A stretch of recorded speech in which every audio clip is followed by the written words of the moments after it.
We have started, Ms. Robinson. Okay. Good evening, and welcome to this meeting of the Boston School Committee.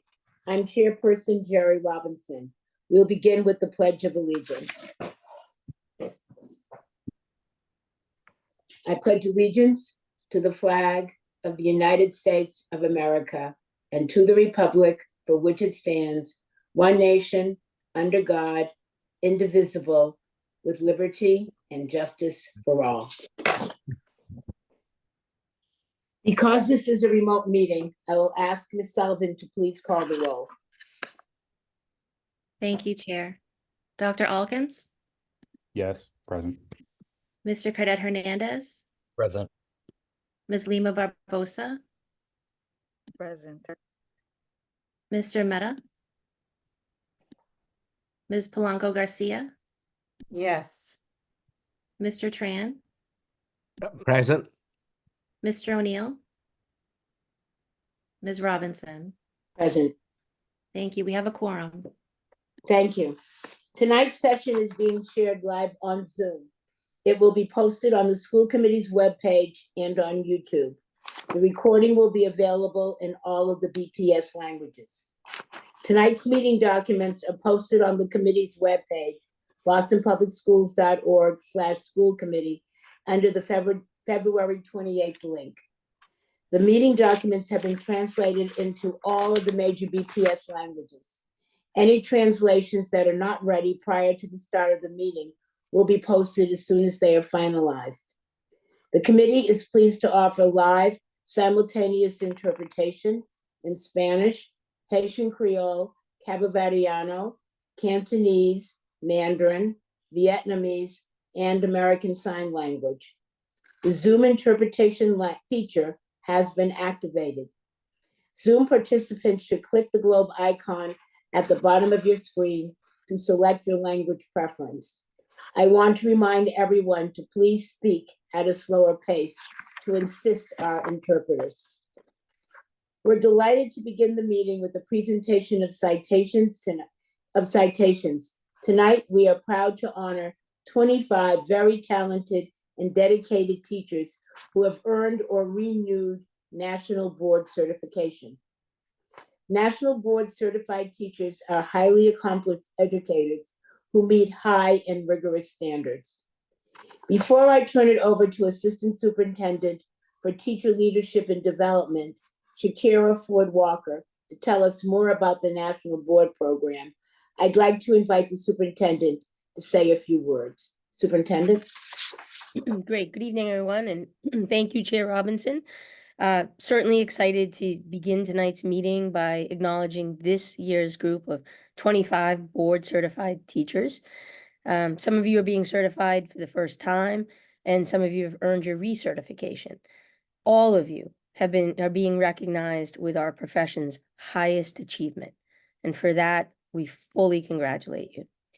This certification, as Chair said, is based on rigorous preparation and a thorough peer review process. And I'm so proud of what you've accomplished and what you represent within BPS. We're fortunate to have highly qualified teachers and staff working hard on behalf of our students every day. Thank you for your contributions to the district. And it's now my pleasure to turn it over to Shakira Ford Walker, who's our Assistant Superintendent of Teacher Leadership and Development. Shakira? Thank you, Superintendent Skipper and Madam Chair. Good evening, all. I am so excited to recognize and celebrate our National Board certified teachers today. It's a great accomplishment and an important statement about the high quality of their classroom practice. Our students certainly are the real beneficiaries. I want to share just a little bit about our program and the work we are engaged in to recruit, support, and increase the number of National Board certified teachers in the Boston Public Schools. The National Board was established as the profession's vehicle for defining and recognizing accomplished teaching. National Board standards are created by teachers for teachers, as is National Board certification, a voluntary process to certify teachers against those standards. The founding mission of the National Board for Professional Teaching Standards is to advance the quality of teaching and learning. Boston Public Schools and the Boston Teachers Union have partnered and established a joint program to support diverse educators to achieve the gold standard in teaching excellence and expanding the number of National Board certified teachers in the Boston Public Schools. The BTU and BPS program is centered on elevating teaching and empowering teachers. We provide a variety of learning opportunities and individualized support to candidates pursuing their certification at no cost. These supports include informational meetings, foundations workshops, technical support with uploading components, and the opportunity to collaborate with MBCTs and other National Board candidates while completing their certification. These groups are led by current National Board certified teachers, and teachers through this process learn to analyze their practice, which ultimately results in deeper understanding and improved teaching. In order to advance our goal of increasing the number of National Board certified teachers in BPS, especially our educators of color, and provide accomplished teachers with a leadership role, we have redesigned the candidate support model.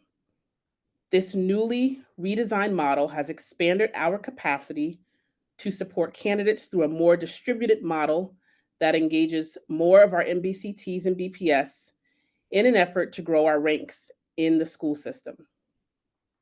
The ultimate goal is to build a system that is aligned to the new process, build awareness about what supports are offered, enlarge our network, and grow the teaching profession to advance student learning and achievement. Now, we all know that no one person can do this alone. We are incredibly grateful and fortunate to have an amazing and dedicated team of teacher leaders who provide tremendous support to prospective candidates on their board certification journey. We currently have a number of candidates pursuing in this round and are actively seeking more candidates for the remainder of this year and the 2024-25 school year. I want to publicly commend and thank the members of our National Board leadership team, our cohort leaders and readers for their tireless efforts to offer support around board certification, advance professional practice, and promote teacher leadership, all of which ultimately improve the quality of teaching and learning in our schools. Thank you, team. For more information or questions about our programs, please feel free to email us at nationalboard@bostonpublicschools.org. And we do hope to invite you, Madam Chair, Superintendent Skipper, and President Tang to an in-person celebration in the coming months. I'm now going to turn it back over to Chair Robinson, who will proceed with our recognition ceremony. Thank you for that helpful overview, Ms. Ford Walker. I'm delighted that Jessica Tang, President of the Boston Teachers Union, is here with us tonight for this special recognition. Ms. Tang, would you like to say a few words? Thank you so much, Chair Robinson, and thank you, Shakira, as well. I'm so pleased to be here. This is one of my favorite things to do every year, which is to congratulate all of the newly certified National Board certified teachers, and those of you who have just completed your maintenance of certification as well. At the Boston Teachers Union, we often use the slogan, BTU builds power, and the P in that power acronym stands for professional growth and expertise. And while there are many ways that BTU members demonstrate our collective commitment to professionalism, pursuing and achieving National Board certification is one of our most visible and important. And this work is not just about you and your own growth, but also a demonstration of your commitment to go above and beyond for your students. It's a lot of work to get this recognition, so thank you. I also want to take a moment to recognize that the National Board program is one excellent example of collaboration between the BTU and BPS. And so I want to thank Assistant Superintendent Shakira Ford Walker for her collaborative approach, which can really serve as a model for how we can continue to work together to elevate our educators and serve our students. And all of those collaborative opportunities really do amount to wonderful recognition like this. So I want to again thank the many members who serve on the National Board leadership team and who support their colleagues as readers. You are also great examples of the power of teacher leadership. And lastly, we're excited for the upcoming work on the Margins to Center grant, which will focus on supporting more educators of color to pursue and achieve the honor of National Board Certification. So we at the BTU are looking forward to supporting this work and all of you. And once again, congratulations to everyone. Thank you, Ms. Tang. I'll now introduce our teachers. When I call your name, please turn on your camera. So I am going to give your name, the name of your school, and the area in which you've received your certification. So congratulations to the following teachers who have recently earned or renewed National Board Certification. Christina Danahy of the Josiah Quincy Upper School, Certification Mathematics in Adolescent and Young Adulthood. Congratulations.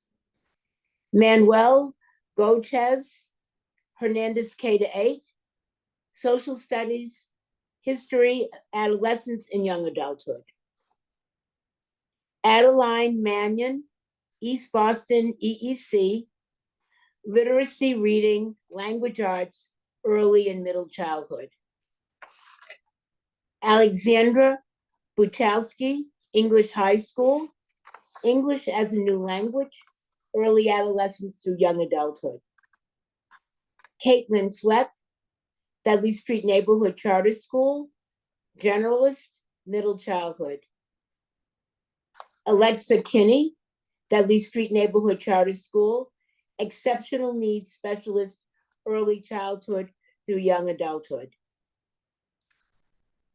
Macklin Brockington, Henry Grew Elementary, English as a New Language, Early Childhood and Middle Childhood. Aja Crockett, Tynan Elementary, English as a New Language, Early and Middle Childhood. Peter Hanlon, East Boston High School, Exceptional Needs Specialist, Early Childhood through Young Adulthood. Jennifer Amendola, Edison School, Generalist, Early Childhood. The next group of teachers are being recognized for their maintenance of their certification. We'll start with Molly Gillespie, Josiah Quincy Upper School, Exceptional Needs Specialist, Early Childhood through Young Adulthood. Jennifer Dines, Mildred Avenue K-8, English as a New Language, Early Adolescence through Young Adulthood. Allison Gallanter Mosher, Edward Kennedy Health Careers Academy, Social Studies and History, Adolescence and Young Adulthood. Catherine Petta, Jeremiah E. Burke High School, English Language Arts, Adolescence and Young Adulthood. The next person cannot be here tonight, but we still are celebrating Ariel Freeman of the Sarah Greenwood School, Science, Adolescence and Young Adulthood. Jessica Baldi, Murphy K-8, Generalist Middle Childhood. Scott Balicki, Boston Latin School, Science and Adolescence and Young Adulthood. Elvira DeLuca, Boston Latin Academy, Mathematics, Early Adolescence. Lee Franti, Murphy K-8, English Language Arts, Early Adolescence. Christopher Madsen, John D. O'Brien, English Language Arts, Adolescence and Young Adulthood. Deborah O'Shea, Equitable Literacy Coach, Exceptional Needs Specialist, Early Childhood through Young Adulthood. Aaron Whites, Boston Latin School, English Language Arts, Early Adolescence. Catherine Wilcox, Lee Academy, Literacy, Reading, Language Arts, Early and Middle Childhood.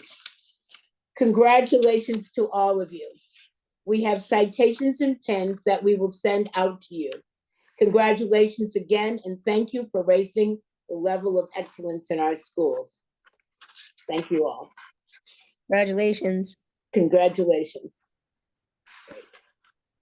Congratulations to all. We'll now move on to the approval of minutes. I'll now entertain a motion to approve the minutes of the February 7th, 2024 school committee meeting and February 15th, 2024 fiscal year 25 budget hearing as presented. Is there a motion? So moved. Thank you. Is there a second? Second. Thank you. Is there any discussion or objection to the motion? Hearing none, Ms. Sullivan, will you please call the roll? Dr. Alkins, Yes. Mr. Cadet Hernandez, Yes. Ms. Lima Barbosa, Yes. Ms. Polanco Garcia, Yes. Mr. Tran, Yes. Mr. O'Neill, Yes, Ms. Robinson. Yes, The minutes are approved unanimously. thank you. We'll now move on to the superintendent's report, but before I turn it over to the superintendent, I just want to remind members of two things. Tonight we will not be discussing the budget. We will have another budget hearing on Monday. So if you have questions or concerns about the budget, please get those questions in so that they can be addressed on Monday. The report tonight is a pretty robust one, answering and bringing up to date on a number of things that we have asked for updates in the future. If you have other topics that are not being discussed tonight, I'm gonna ask that you focus on asking questions with regard to the issues that we are reporting on, and again, hold any questions for future presentations. So with that, I would like to turn it over to the superintendent. Great, thank you, Chair. So tonight I'd like to start my SUPS report with an update on the proposal to relocate the O'Brien School of Mathematics and Science to the West Roxbury Education Complex. This is certainly a topic that we have heard a lot about here in committee, with a lot of public testimony. In conjunction with Mayor Wu and with her team, we've decided to halt the plan indefinitely due to the lack of consensus around the plan. Since the idea was announced and proposed back in June of 2023, BPS Capital Planning has worked closely with Mayor Wu and her team to explore the feasibility of expanding the O'Brien with the goal of providing the highest quality student experience possible. Over the past 7 months, we've gathered feedback, perspectives from students, families, alumni, partners, and at the same time, we have diligently explored alternatives to the West Roxbury site in the O'Brien's current neighborhood of Roxbury, as well as other neighborhoods surrounding. I first want to thank the O'Brien community for their thoughtful feedback throughout the process and in the development of the O'Brien School Programming Study. While we're not moving forward with a proposal for the O'Brien School, we've gained invaluable insight and input that we will use to inform potential future projects.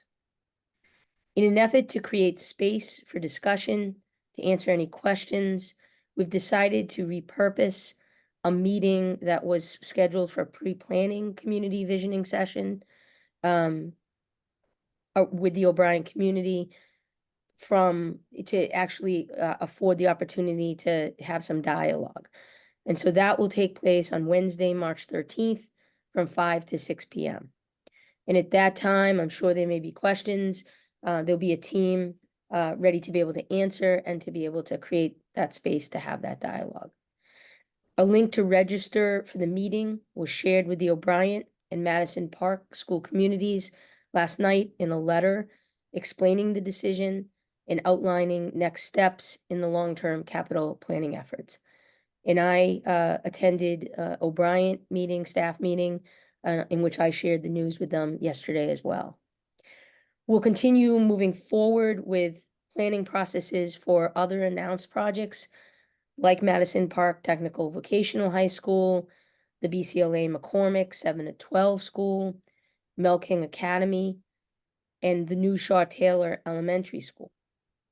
In addition, other kinds of BPS projects that are under construction will also move forward. We look forward to working with the school committee and with other community stakeholders to continue to move these projects forward. As you know, there is strong support for a renovated Madison Park campus. which is in its very early stage.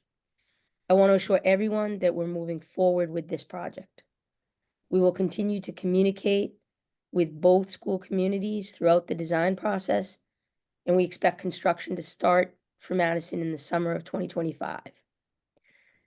We're more committed than ever to creating the learning spaces that our students need and deserve. And we hope the community will join us at an upcoming facilities planning workshops that we're scheduling to learn more and provide their input. You can find more details about those meetings and the times and the dates on our website, which is boston.gov/GND-/BPS. I also want to update tonight on transformation schools.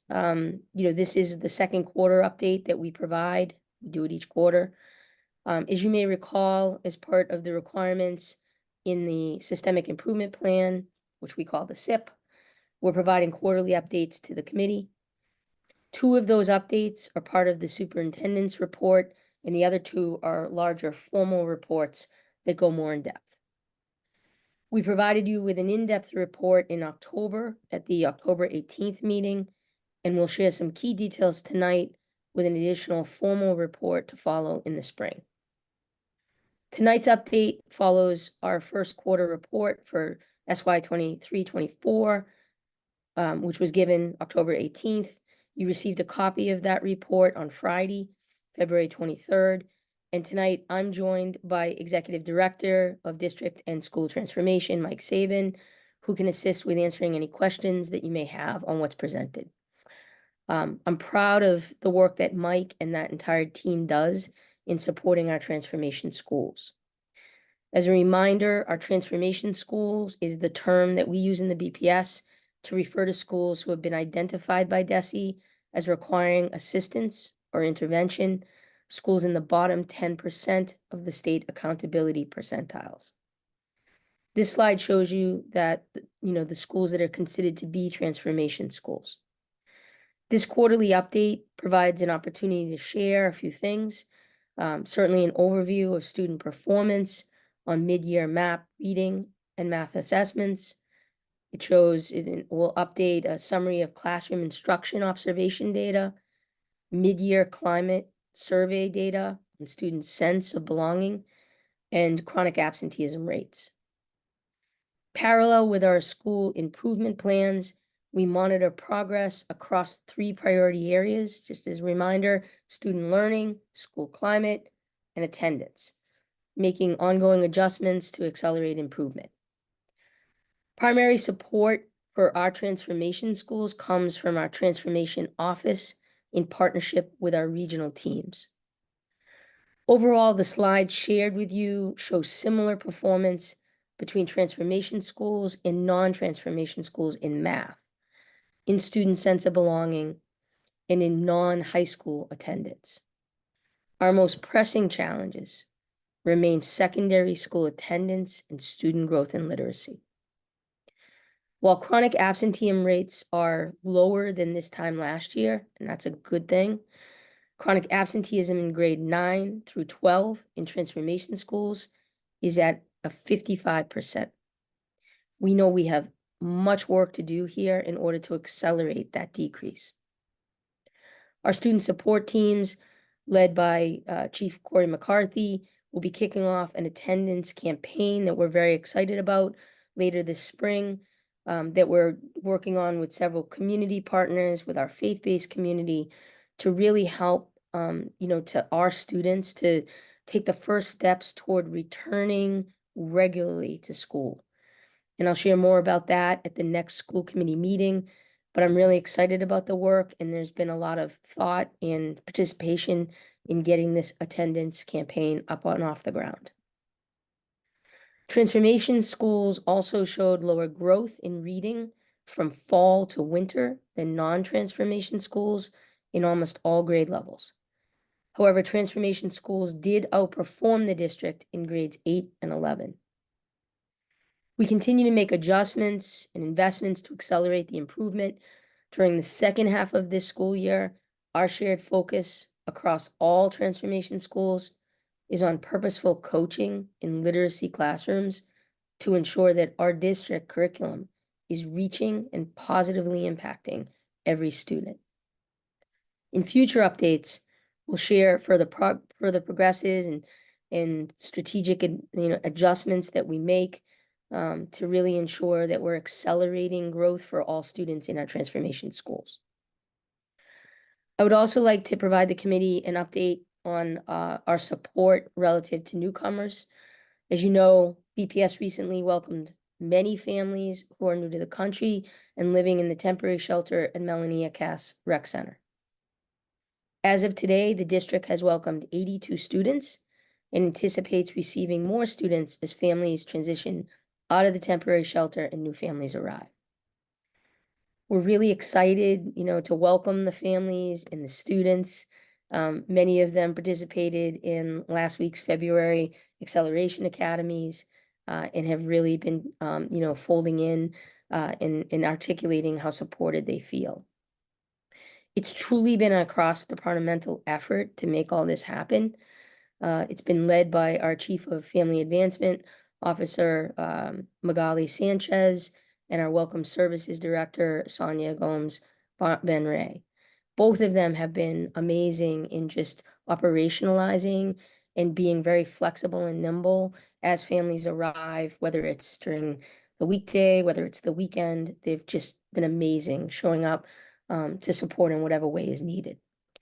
It's really been cross-functional, and so I also want to just acknowledge the contributions of so many, but just a few. Certainly, Chief of Schools and Accountability, Dr. Eccleston and his team, Chief of Community Engagement, Miriam Ortiz, the Office of Multilingual and Multicultural Education, Chief Joel Gamir, and Chief of Specialized Services, Kay Seal, again, coming on the weekends to support and make sure students are enrolled and families understand the process and feel settled. And also Interim Chief of Operations, Teresa Neff Webster, and last but not least, Interim Chief of Student Support, Corey McCarthy. Corey actually on Saturday had the students being able to do yoga and some other mindful exercises over the vacation. And so it's really been an all-hands effort. And most of all, we're just very happy to have our new families and students with us.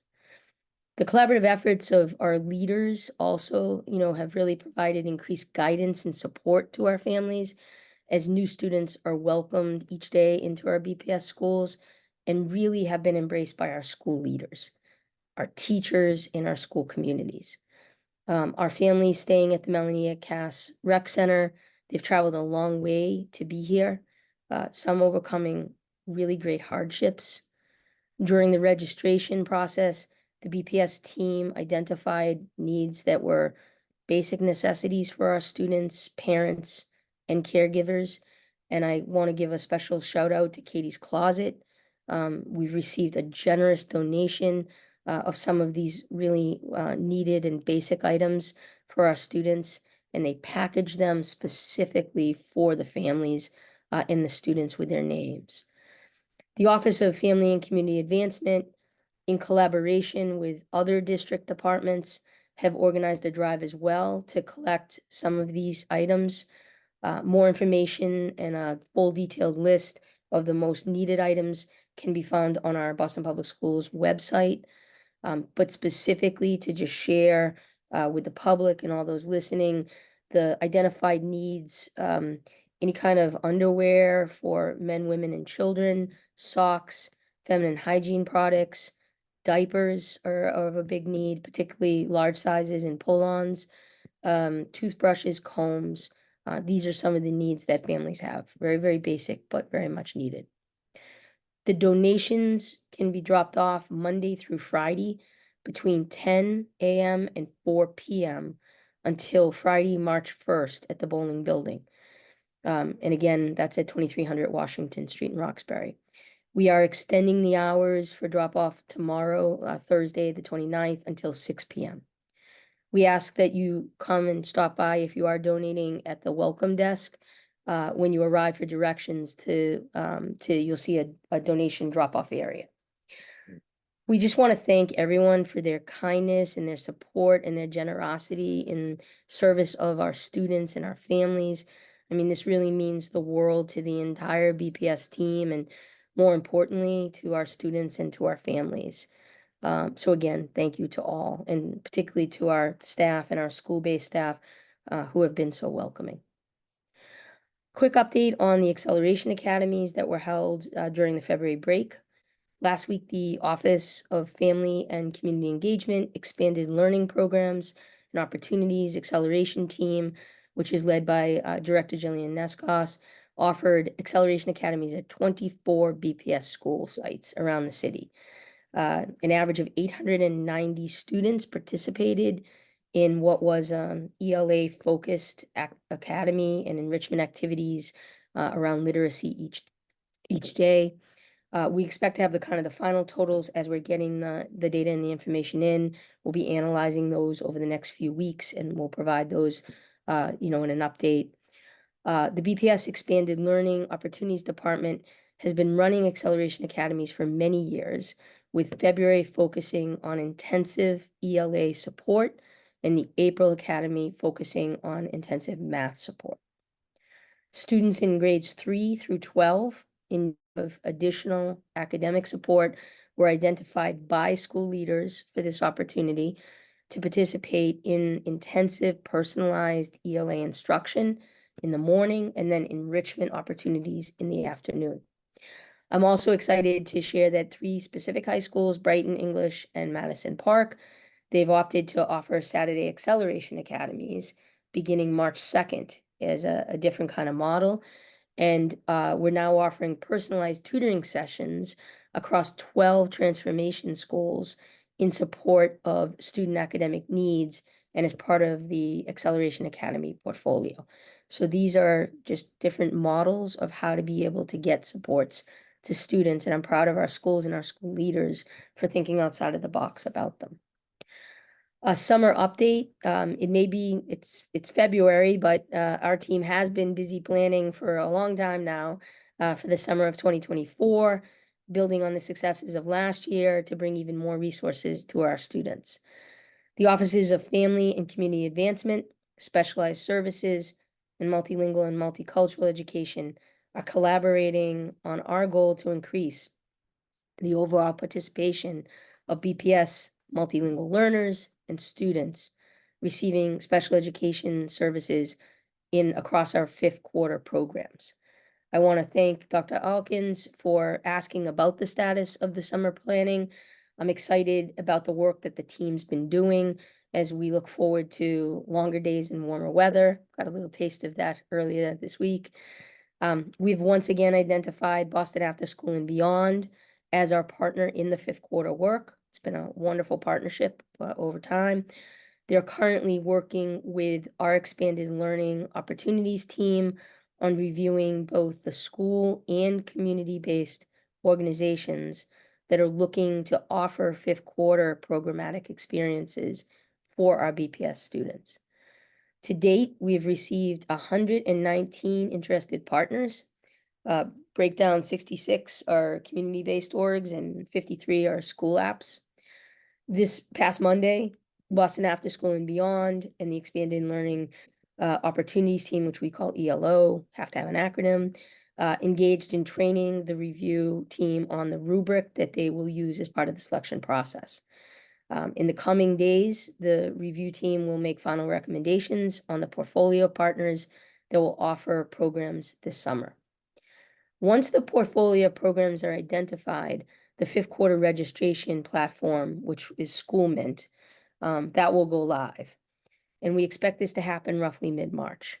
ELO and the communications team are now collaborating and updating and improving the BPS website in order to share all of this pertinent information with our parents and students. Just as a reminder, during the summer of 23, we served a little more than 8,000 students. And as we continue to prepare for the coming summer, we're still working to finalize the number of students that we'll be able to serve, and we'll keep the committee updated as we get closer to that registration time. The Specialized Services team is also hard at work planning our extended school year, what we call ESY, for summer programming.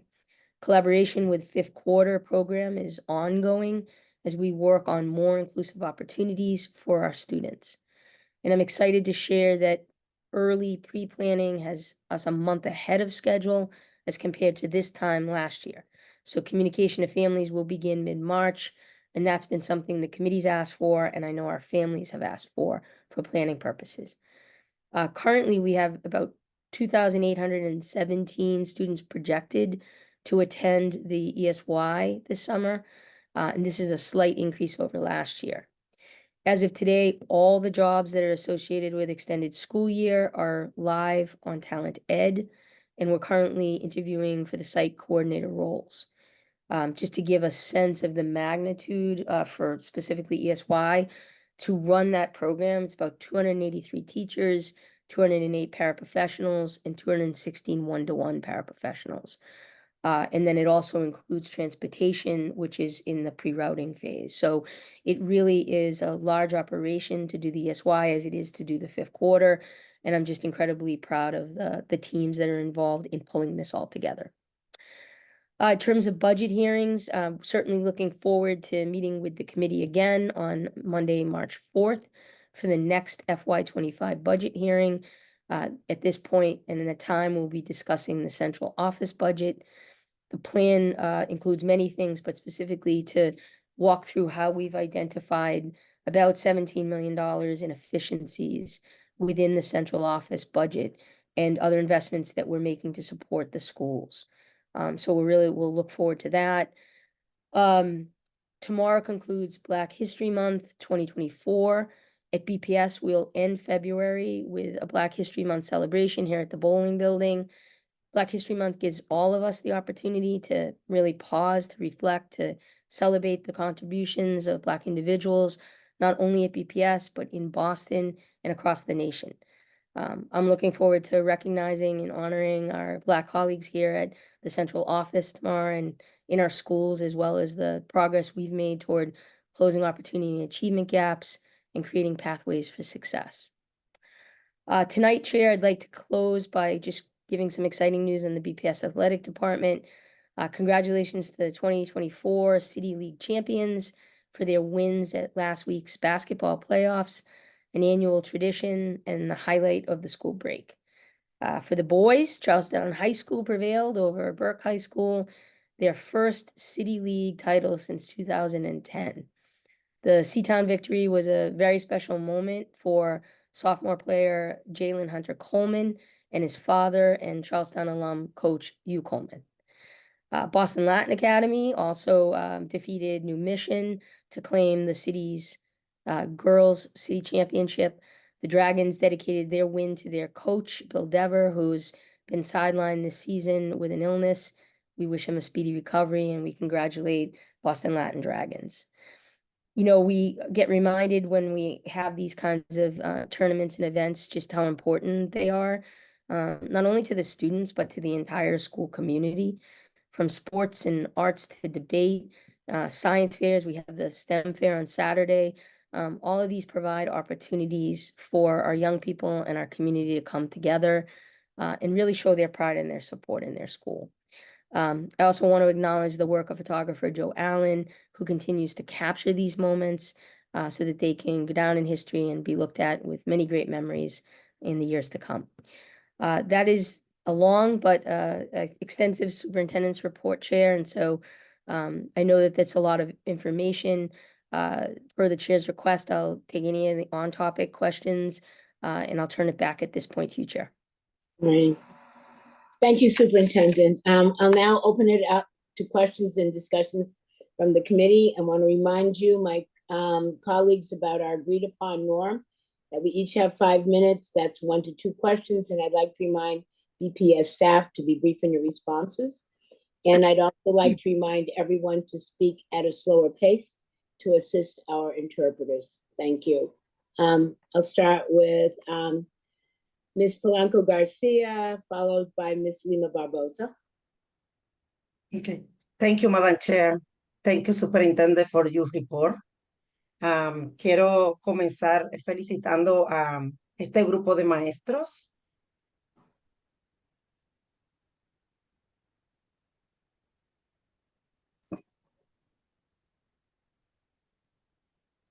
Thank you very much, Madam Superintendent and Madam President, for the report. I would like to start congratulating this group of excellent teachers.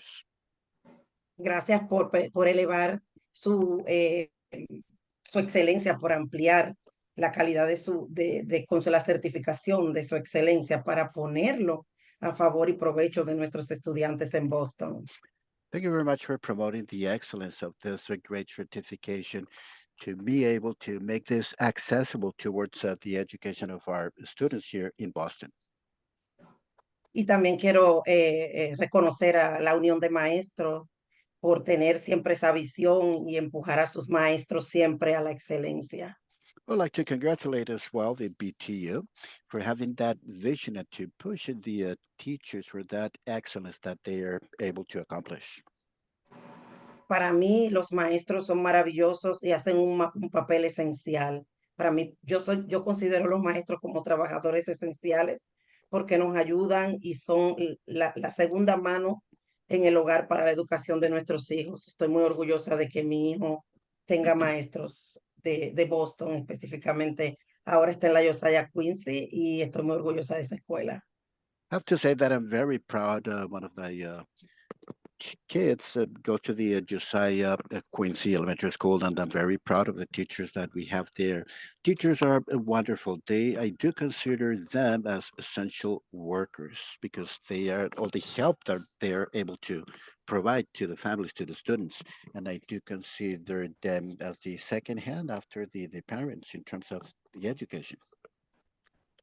Ya, la segunda parte que quiero enfatizar es sobre nuestros inmigrantes que están llegando. Agradezco mucho que el distrito tenga la visión y esté ayudando y esté colectando ropa, que esté colectando muchas cosas que necesitan estas familias. I have to appreciate as well everything that is being done towards the newcomers. I have to emphasize this in the benefit of the newcomers. All the efforts that the district is doing, the vision that the district has in helping this family in accepting all the donations and the clothing and all the items that are necessary for these families.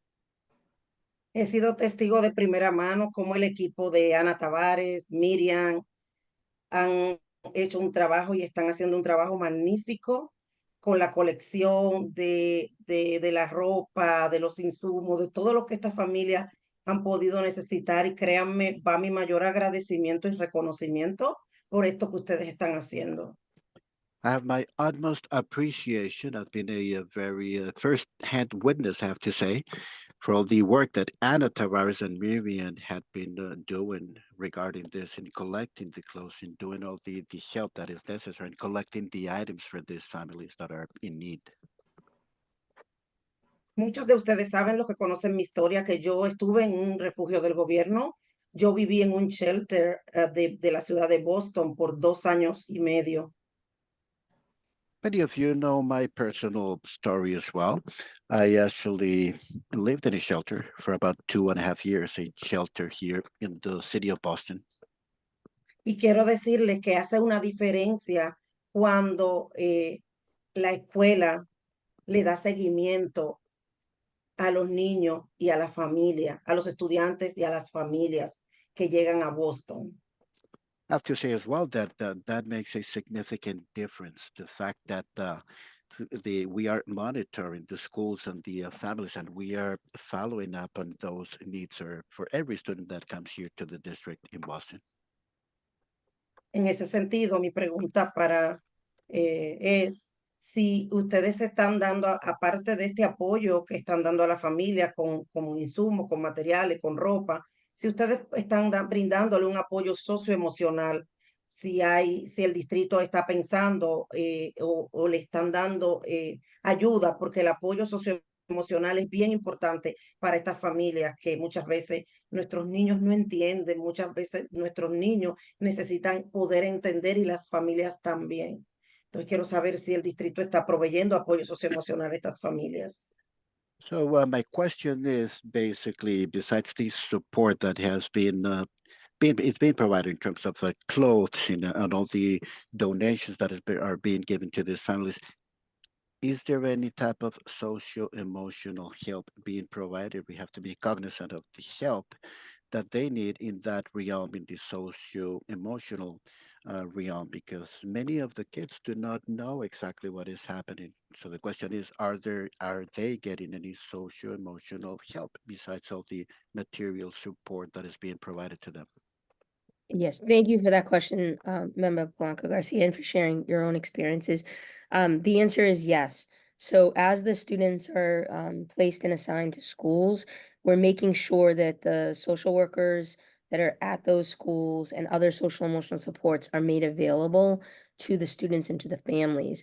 Additionally, Chief Sanchez has been making sure that our city partners are connected in so that at the shelter itself for the adults, there's also city supports. We've also made our district-wide social workers available, many of whom are bilingual, as well as our SLIFE social workers who are bilingual, available as well. And so it's really been all hands on deck. Can't say enough for the school leaders and their communities in embracing the students and making sure that the resources that they need are in place for them. Particularly to your point, they've gone through so much and there's a lot of trauma and there's a lot of uncertainty. And so that all has to be processed. So thank you for that question. And I can assure you, yes, absolutely. Thank you so much. Aprecio mucho que hagan esto porque a mí un maestro que me visitó en el refugio donde yo vivía, cambió mi vida y la de mi hijo. Me trajo luz. I have to say this as well, because it was actually a teacher that personally visited me to a shelter that I was there, visited myself and my kid, and he brought light to my life. Me hizo sentir importante, tomada en cuenta y que mi opinión vale.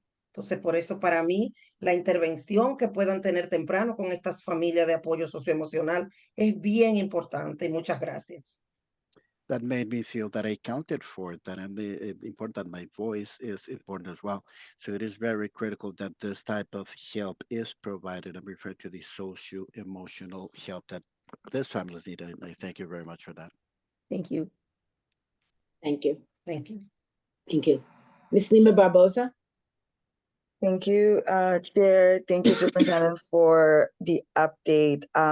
Just want to echo my congratulations to the educators. Really excited to always see the district and BTU really coming together on supporting the professional development of our educators. Every day is an opportunity to learn. So excited for folks that were recognized tonight.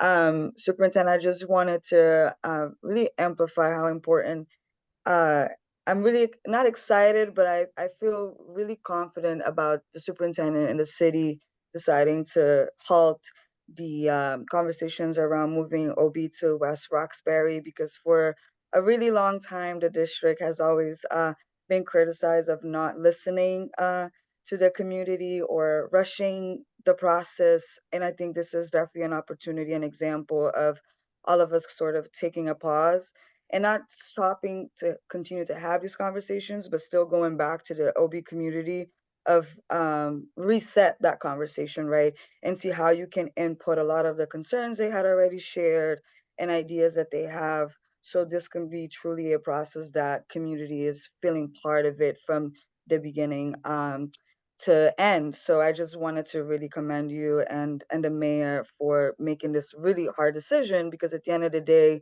both OB and Madison Park really deserve, a facility that's going to support the type of programming that these special schools, as an exam school, as a vocational school, we have to still make sure that at some point we're going to see these facilities, and we'll be able to celebrate that. Again, just want to commend for making that hard decision. So happy to be part of that as well. The other thing, I know Ms. Polanco Garcia already brought it up when it comes to the migrants, our students that are being enrolled. I've heard a lot of stories of how many staff from BPS has really had to support a lot of the welcome centers because of the numbers of students that we're seeing are coming to the city. I think you all really thinking holistically around wraparound supports. Of course, we want to make sure that the students are able to continue their education in the middle of this very traumatic experience, but also the other supports like Ms. Polanco Garcia mentioned in terms of social services, emotional support, and not only just for the students, but also for the other family members, right? The parents, the caregivers. I'm saying that, but also reminding what the chair always says, the district has a responsibility with the children, right? With our youth, and having strong partnerships with the city and other external partners will be key for us to truly be able to support our migrants' families, because this is not something that's going to stop now. So as we are having budget conversations, how are we making these a little bit more systematic? Because I'm really happy to hear the hands-on that our chiefs and their team has had to put on to support our families beyond the services that BPS has. But we really need to think about creating a system to sustain that, because Boston has seen this flux of migrants and families coming from all over the world and for various reasons. So I think as much as the district wants to take the leadership and take the initiative, I just want to make sure that we're thinking this long term and that we're not always just being reactive, because we're always going to have families coming into the city. Other than that, I don't have questions, but that is something that throughout the budget, the only thing for the inclusion education proposal, as you mentioned, Superintendent, you've had we're thinking about the students that are coming speaking already multiple language. They're not just speaking their native language, if it's Haitian Creole or Spanish. So we're seeing a different dynamic of students coming in. So what that's going to look like for an inclusion education program. How are we looking at the enrollment? Like, is this number a huge number that it's like, oh my God, now we're actually seeing more families in the city of Boston, and how we're accounting that for not only for next year's budget, but just for the next couple of years. So I'll stop there. But thank you again for the report. Thank you. And what you're raising is so critical, because it's interesting because in our enrollment is stabilizing, and yet it is changing. And so we need to make sure that we've got the resources in place. I think this is why our emphasis is so much on, making sure that in diversifying our workforce, that we're considering language as an important component of that, right? Making sure we have bilingual, multilingual staff, making sure that we're looking at the welcoming process as a whole and saying, how can we strengthen that for each type of parent or family and student that's coming through. And so I know the team's been putting a lot of work into that as we kind of think about streamlining. Certainly, when we look at enrollment, what we had projected was actually, we're about 1,000 students, multilingual learners over that who are recently arrived. And so making sure our SLIFE programming, is staffed and has the social emotional component to be able to serve the families and the students. Looking at our classrooms and making sure that we have the proper amount of ESL, and making sure that for our newcomer programming, that is resourced properly. So these are all of the things that get impacted when we see any kind of shift in population. But to your point, Member Lima Barbosa, this isn't new. It may be more, but it's not new. So we need to make sure that we have a sustainability of our systems, so that whether it's 1,000 more students or 500 more students or 2,000 more students who are multilingual and coming to the country new, we're prepared to serve for them. Okay. Dr. Alkins. Thank you for the update. Also, just to again congratulate the several teachers that we heard from pursuing the national board certification, particularly knowing that teachers or just educators and administrators and support staff are burnt out. I mean, I don't think there's any other way to say it. So the fact that several have gone above and beyond to really achieve that certification is something to be lauded for a number of reasons. So thank you for the continued work. Second, I echo the sentiments of my fellow committee member, Ms. Lima Barbosa, just in the O'Brien proposal being halted. I also feel like as a committee, this was something that didn't really come across our desk at to a point where we discussed it at great length. So I think it took, well, at least me, I'll speak for myself. It took me by surprise in early October to sort of see this and hear this. And then especially, I think the timing of it with then like a few weeks later, sort of getting to hear a wonderful presentation on our decision-making rubric and sort of thinking about, this would have been a wonderful tool to sort of think about the O'Brien School in this situation, So I definitely appreciate the district's decision in this. And just like anything else, we want to get it right, and we do want to get it right for everyone. And so I think I appreciate that for taking those interests into account. My only question really is with regard to summer programming. So one of the things I know that we've asked about as a committee before is just what plans are currently in place to sort of track the progress of students who are engaging in summer program, and sort of thinking about particularly around enrichment and how that translates into the fall. Are they taking that into the classroom with advances? And so just asking more or less, what are you all thinking in terms of evaluation and just tracking that data?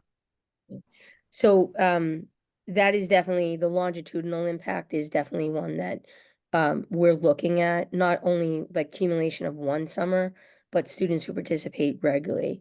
Now that we have consistency with the summer programming, it's going to be a bit easier for us to be able to give you some of that conclusion.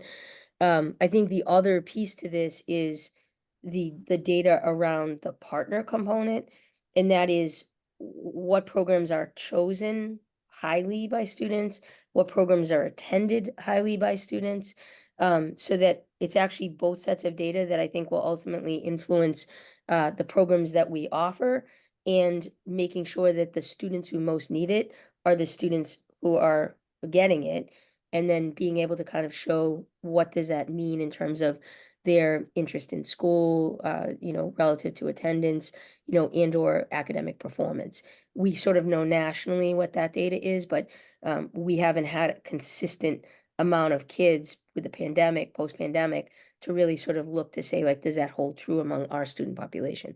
So I think now that we've got several years that we can look at since 2021, the team will be looking at that as part of outcome data, Dr. Alkins. So that is something that I can also ask the team to memorialize relative to information and memo for you. Thank you. Mr. Cardet Hernandez. Thank you so much for the presentation, and congratulations to all of the educators who were honored this evening. I have a few sets of questions just because there was so much in here, but I'll start with the O'Brien and then come back for another round.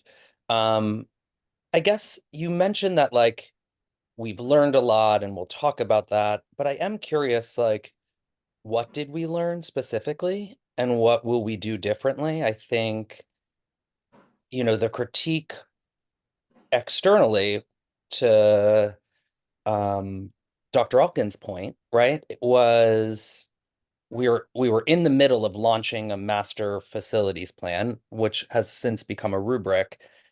But before it, we announced a major change in building utilization. One that felt like had really serious racial undertones, right, around moving the most diverse exam schools to a mostly white neighborhood.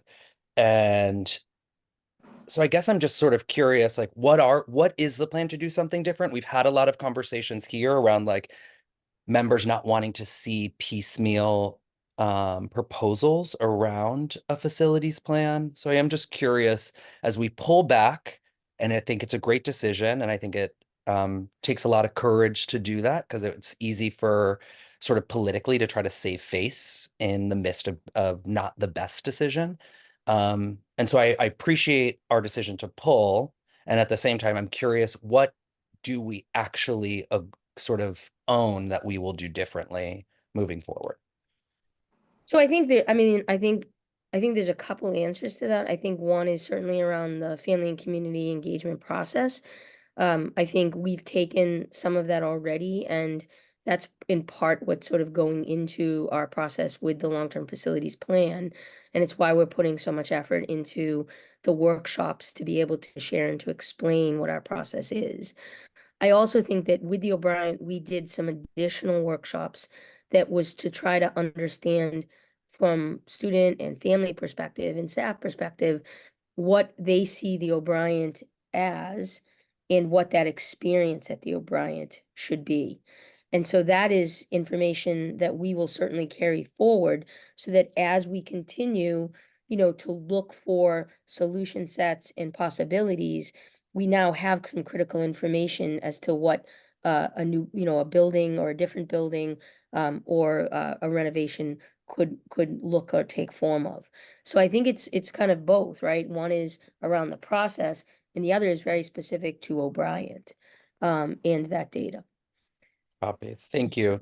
Yeah, I think I hope that part of the learning is like that we don't get ahead of ourselves on our skis, or whatever the sort of point is there, right? Like, we did a huge press announcement without any discussion here around what this change meant. And I just hope I hope we name a process for engagement, and then recognize, no matter how excited we are, or what a great idea we think it is, that we just sort of like honor that, so that there's a level of consistency across the system.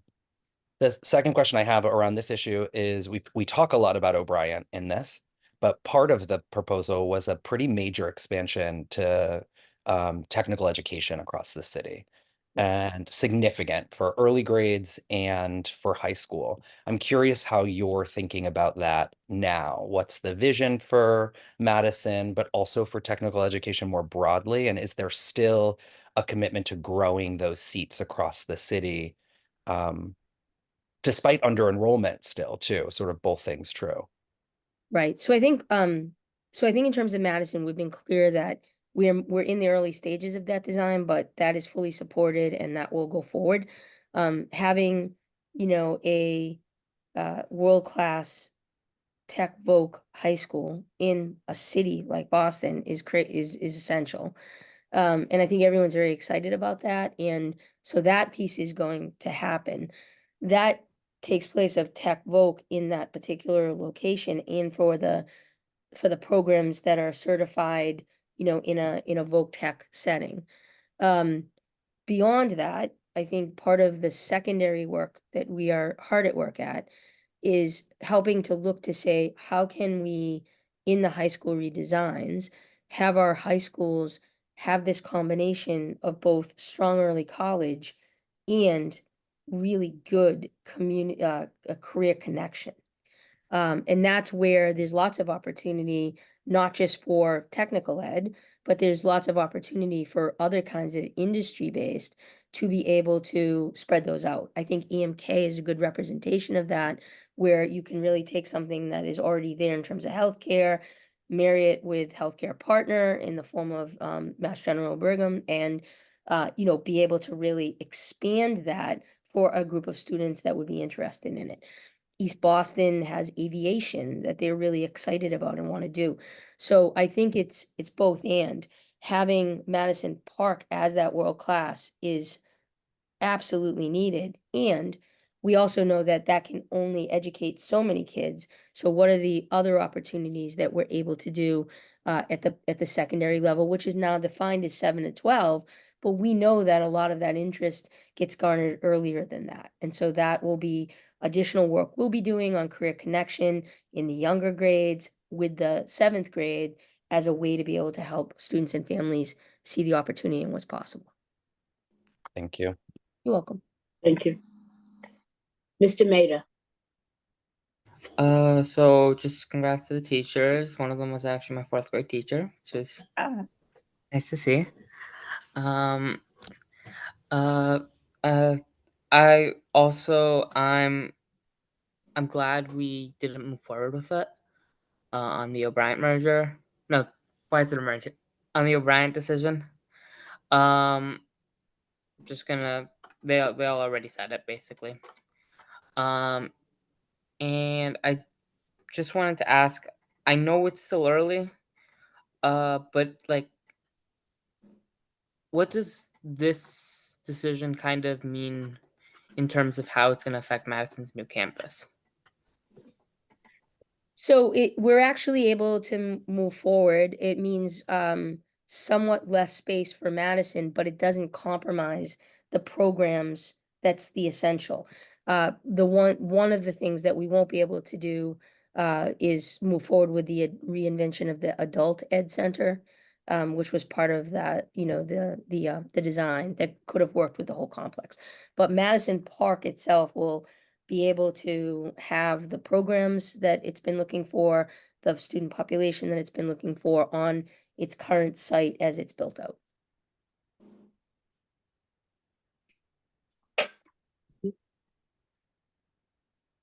Okay. Mr. O'Neill.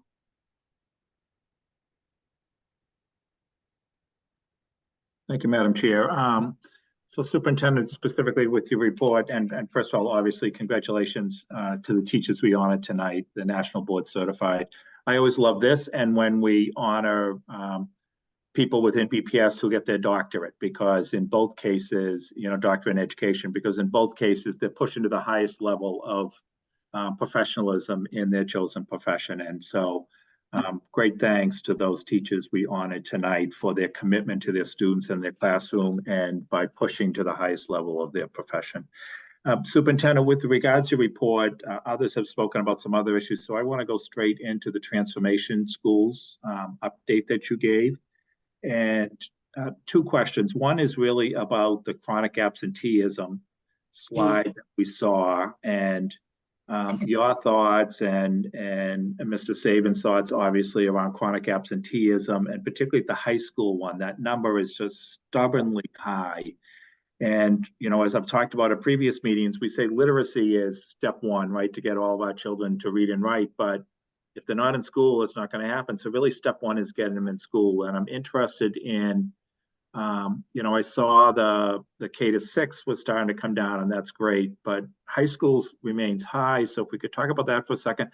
And a sub question of that is how much of the special efforts that we're doing are funded through the ESSER funding, and what the impact is going to be of losing the ESSER funding to our transformation schools effort overall, and in particular on chronic absenteeism.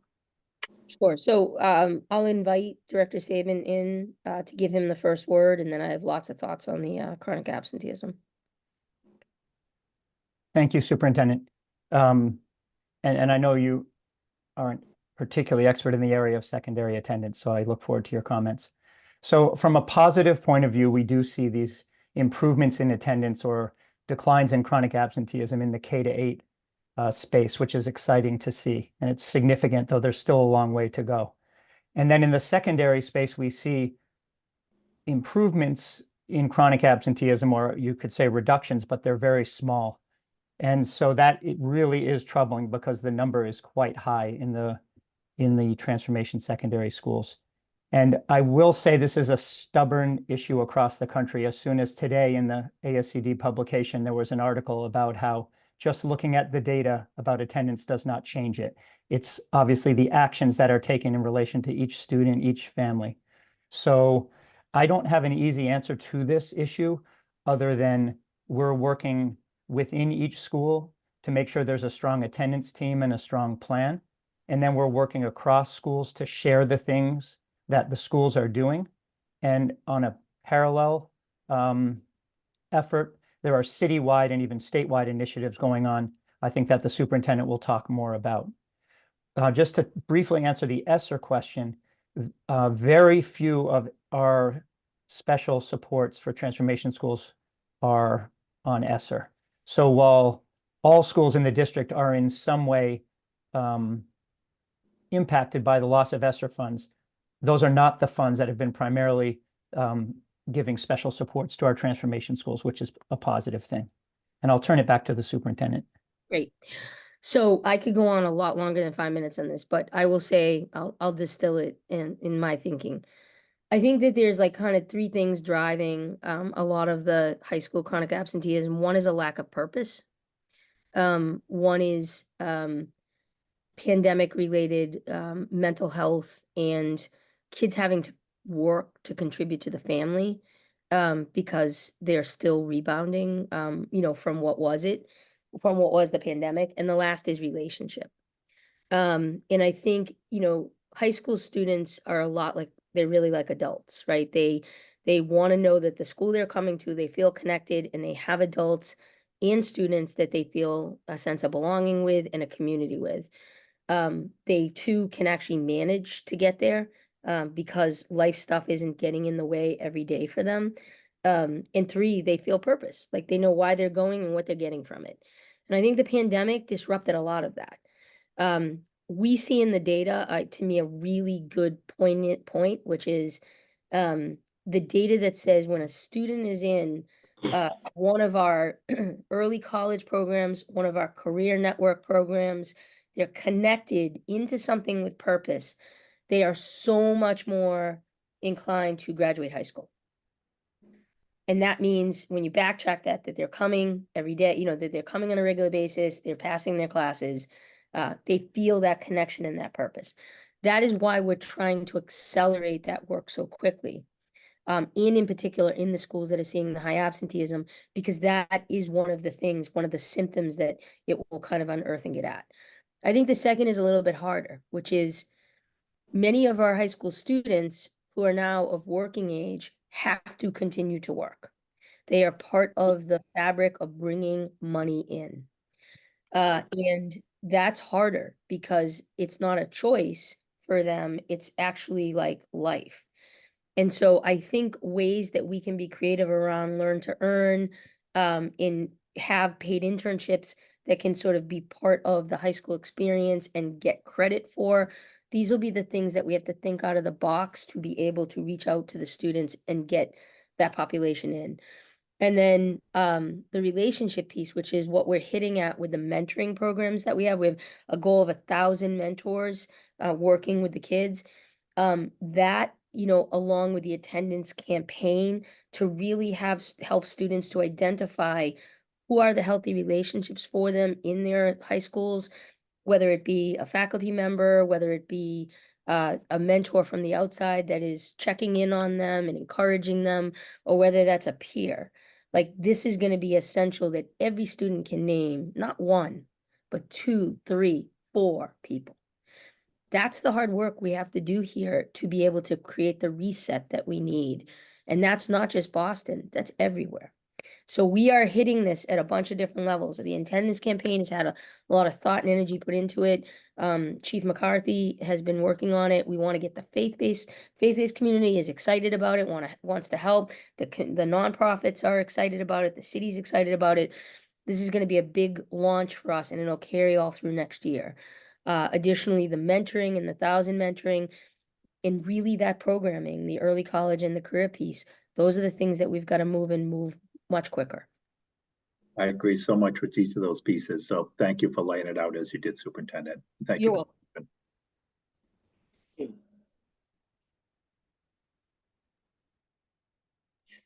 Sorry, Mr. Cadet Hernandez.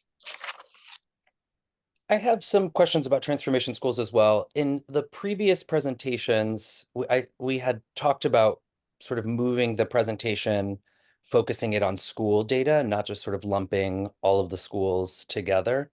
Is there a way to get that data about individual schools so we can see sort of where each school is at versus sort of where they are as a collective?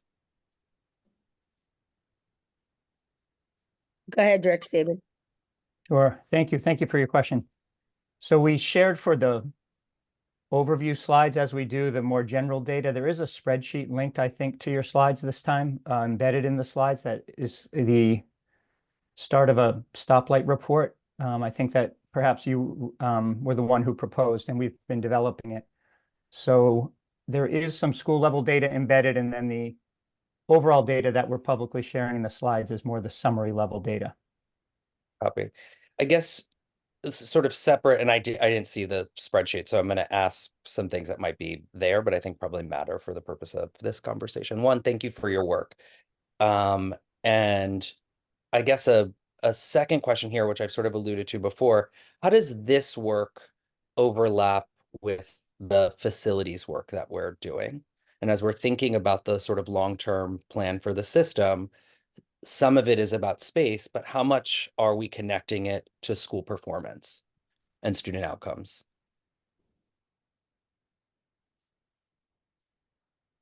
So I think currently, as the rubric's kind of laid out, it's not calculating in academics in that way. It's calculating in what we're labeling as the high quality student experience. Now, of that, academic performance is a component, because we've heard parents and students say, like, I want to go to a school that has a strong academic, means. So I think that it's there as like consideration, but it is not the driver, of making a decision of one school, over another school in a region. I think what we're trying to do with the rubric is look across the elements and say, how do we get the highest number of students having the high quality student experience, making changes within that region? So it's an indirect, but it is kind of part of the overall student experience. I'm going to ask some fast questions just because I have 2.5 minutes. How many of the schools in transformation are currently under enrolled?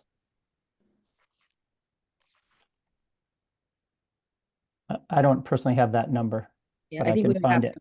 Yeah, we got to cross that. And then the second question, what is the chronic absenteeism rate for the rest of the city? So there's a comparison, not just transformation school year over year, but chronic absenteeism citywide. Like, how do those fare in relationship? I think some of the slides you have will answer that for you, but the simple answer is for K-8 grade levels, it's approximately 8 points lower than the transformation schools. And I think for the secondary level, it's approximately 20 percentage points lower. Yeah, I think it's 39%, Mike, for the high schools, so the non-transformational, so whatever that comes out. Versus 55, yeah, so 16. Yep. And then I guess separately, just because it's all composite now, is there a school that has the sort of highest level of chronic absenteeism that's on the city's radar? We are looking very carefully at the chronic absenteeism of all schools. There are a set of, there's not one school that stands out, but there are a few schools that are over that. Any school over the 50% is obviously really an emergency. And that is the majority of the transformation high schools. So that really is what we're focused on. One school does not stand out. As there's not like a set of schools that are higher than the rest of the schools in the portfolio. Yes, there are. There are a set of schools that are higher than the rest of the schools in the portfolio. By higher, meaning higher chronic absenteeism. In other words, not what we want to see. Yes, they are. With the average of 55, anyone over that is really high. But even schools at 50, that's very, very high and would be considered an emergency. I'm just curious, like, how high does it get across our system? Like, I think the highest is 61 or 62 right now. Yeah. Last question. I'm curious, the same is true for the MAP assessment. Like, we are seeing the composite, but what is the sort of lowest level of growth at a particular school that we're seeing? There's a very wide variation in growth, but what's complicated about that is that within each school, it varies a lot by grade level. So, and even by teacher within grade levels. And so our real focus with the academics is identifying the positive outliers, showing the many places where our students are doing an outstanding job, learning from those, and trying to make that the norm. And so that less than chronic absenteeism, that's not so much school by school as grade and classroom variations. But like with MAP, and I agree with you. I know, obviously, like it's different per teacher, per classroom, but we talk about it as composite. So I am just curious from a school level, like what schools are on our radar of the transformation schools, and that we're seeing the sort of lowest level of growth, and what is that? So outside of the composite, where do we see the lowest growth, and which schools are those? I don't mean to, it probably sounds like I'm dodging the question, but all the transformation schools are in the bottom 10 percentiles of achievement. So we're very concerned about that. And the majority of them are under 50, growth of 50, which you pointed out last time, means the gap is not narrowing. So this is a systems issue that we're taking on through our coaching, through our PD, through our curriculum. And it's not a case of a few schools that we're focused on. This is trying to make sure that the growth at our highest need schools is above average so that the gaps are closing rather than widening. And we see places where that's happening, but we don't see that happening systemically yet. Yeah, I would also say that because I understand the line of the question. The reason why this is a difficult one unpacking is because, for instance, part of the data you'll see is that there is a significantly higher special education and multilingual learner student population among the transformation schools. So where you see those tipping points, inclusive education is critical to unwinding some of that, which is a construction. And until we do that, and we're able to appropriately make sure that students have lots of choice, who have an IEP or who are multilingual, and we can actually ensure that students are distributed, you are going to have these tipping points in a system like ours, which is historical. And so some of those constructs can also then lead to tipping point of performance within a school. So it's all very interconnected. And I think Executive Directors Sabin's team and he are working in all the right ways to support the schools, but there are structural issues to this as well that have to be addressed. Thank you. Yeah, which become sort of further complicated in a choice system because you flag those schools and, Yes. I suspect most of us on this call, like that wouldn't be our first choice school, given what we know about them. And so it is why I continue to wonder sort of how long does a school stay in transformation where we, as the sort of decision makers, decide this is no longer a viable choice for families. And I know I'm not nailing anyone down on a commitment to that, but I hope it is something that we're considering as we move forward. Well, I think the other thing that Executive Director Sabin we did as a decision point was schools that had 3 years of declining data. We didn't wait for those schools to be identified. We're being proactive in supporting those schools as if they were transformation. So we have a tendency to wait until something's labeled before we give the support. So I think that's a change of both practice and philosophy, that I think will have good bearing for our schools. Thank you. I just have one question that does not have to be answered tonight, but I was interested in hearing that is part of the expansion of the acceleration academies, that there will now both be Saturday academies and some additional intensive tutoring. So would love to be able to hear more about those at, another time. So if there's no objection, I will want to close out this discussion and entertain a motion to receive the superintendent's report. Is there a motion? Oh, excuse me. Sorry, I have 2 more questions, if that's okay. Okay. Great. And then we'll move on. On Acceleration Academy and summer programming, because we didn't discuss, we had talked about, and this has come up from other members here too, just like the tracking of progress. So as we're planning for next year and we're in the middle of of budget season, and we're sort of taking inventory of, and particularly a time of cuts, right? Where we're taking sort of inventory of what programs are working and how are we measuring if it's working. I'm just curious, like in the planning for summer, as well as the Acceleration Academy, has there been movement on how we are tracking progress? We had talked about theming programs, doing a baseline before a student enters and after they enter. I'm curious where that is in the planning for the future, and if any of that took place in the Acceleration Academy that just occurred. Mike, you can answer the acceleration one. I can take the summer one. Sure, and I don't think we have data yet that's being shared since it just concluded, but there is a linking of academic data as well as social emotional survey data this year, and we look forward to seeing that.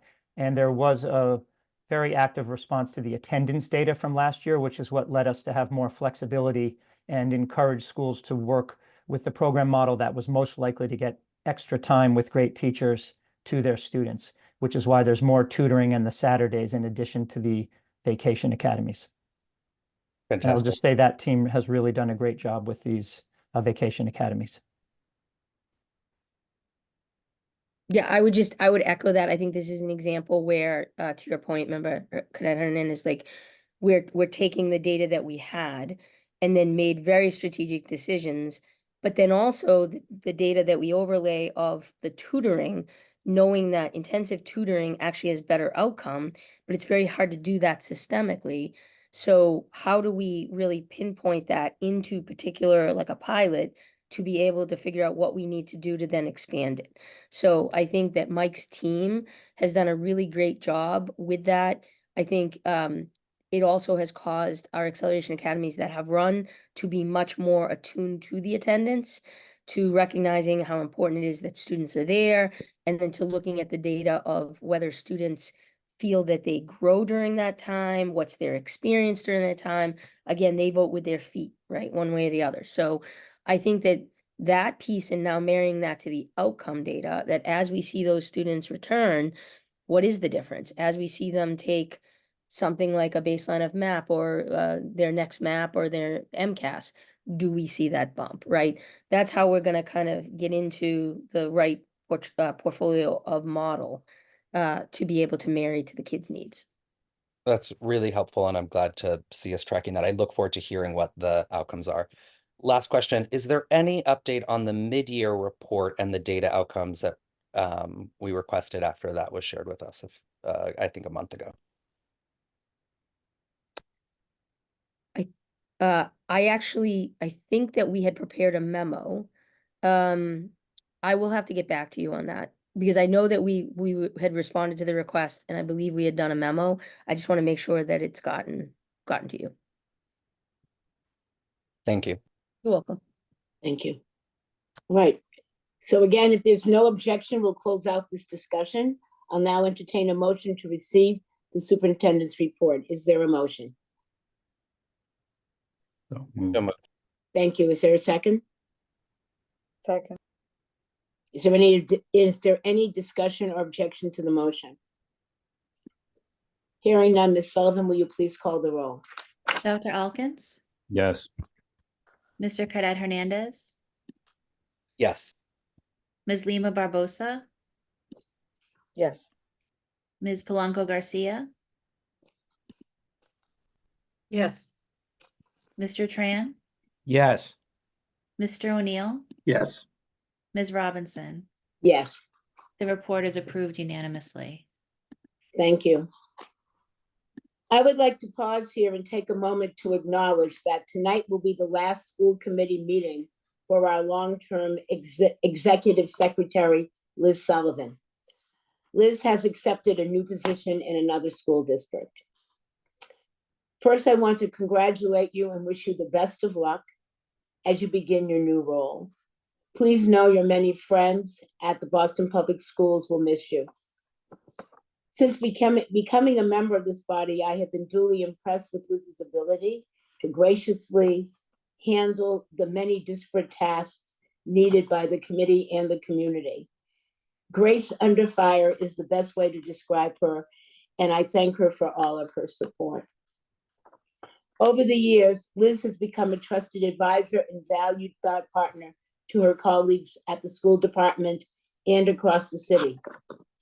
A graduate of Boston Latin School, Liz began her career with the City of Boston in the administration of former Mayor Thomas M. Menino, first as press aide and later as director of speechwriting. She began working for the City of Boston in 2000 and joined the school committee staff in 2008. Over the past 16 years, Liz has adapted to many, many changes. She moved from the old school committee headquarters on Court Street to the bowling building in Nubian Square. She worked through the administrations of 4 mayors, 7 superintendents, and 1 global pandemic. She steered the transition from in-person meetings to remote meetings to hybrid meetings and all the details that went with those shifts, both big and small. Thanks to Liz, our meetings look effortless to the public, but there's a lot of work that goes on behind the scenes to make sure the meetings go smoothly. And Liz has managed hundreds of school committee meetings, as well as retreats, task force and advisory group meetings, often late into the night, frequently conflicting with personal obligations. Each year, she organizes the annual valedictorians luncheon, one of the highlights of the year. Her dedication to this body is unmatched. Liz has managed all of this with the unflappable professionalism, grace, and an ever-present sense of humor. Now, we all know the school committee meetings, especially public comment, can get emotional and even heated at times. We have all watched Liz treat every person with respect, kindness, and patience. Again, thank you for your service to our city and to our students and families. And I ask everyone to join me in wishing Liz well as she begins her new chapter. I hope you will know what to do with yourself on Wednesday nights. Thank you again, Liz. We will miss you so much. And just for the public's awareness, we are still working out the process to fill Liz's position. But in the meantime, we are left in the very capable hands of Lena Parvex, who has served with Liz for nearly 7 years, and I know has been a trusted partner for her. We expect to share more about the position at our next school committee meeting on March 20th. I'll now open it up to any member who would like to make any comments.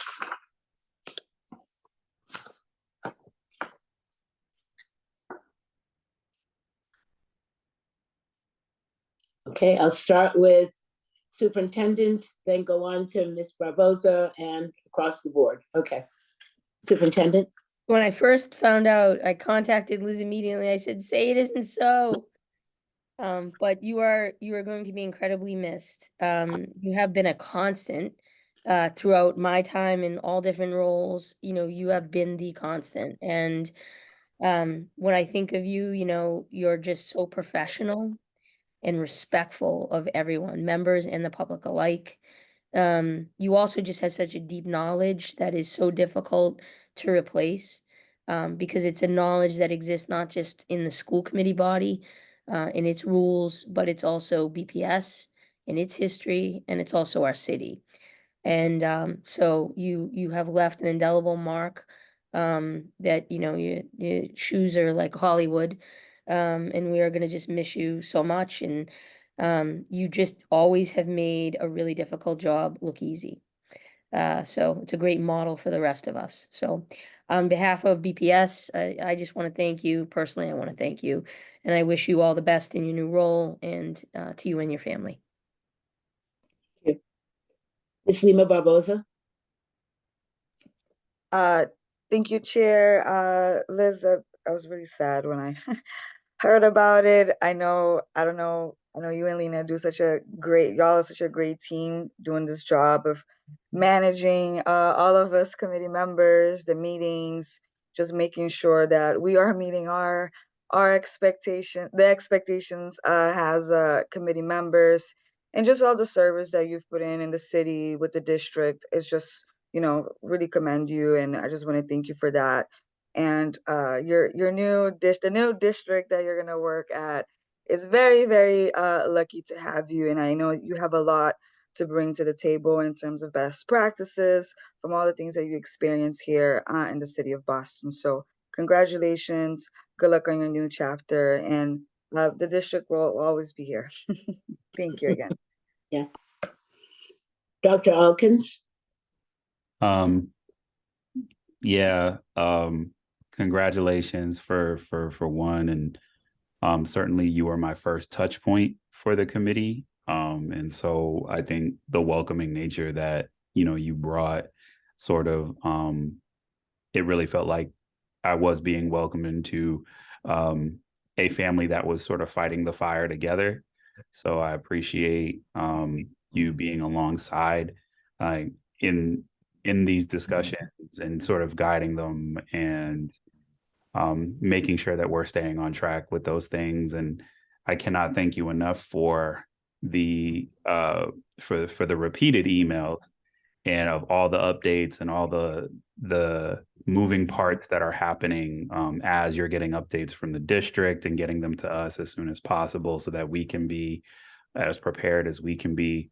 And so that just means that, you have to be on top of it like much more than we are. So kudos to you, much love, much respect, and best wishes on the on the new position, and we'll miss you.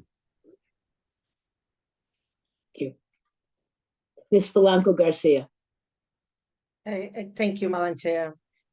Quiero decirle, Liz, que primero muy buena suerte en tu nuevo rol y en el nuevo trabajo y en la nueva carrera que vas a comenzar. I'd like to say, first of all, thank you very much, Liz, for everything. Thank you. I wish you very good luck in your new role and the new career endeavors that you're about to start.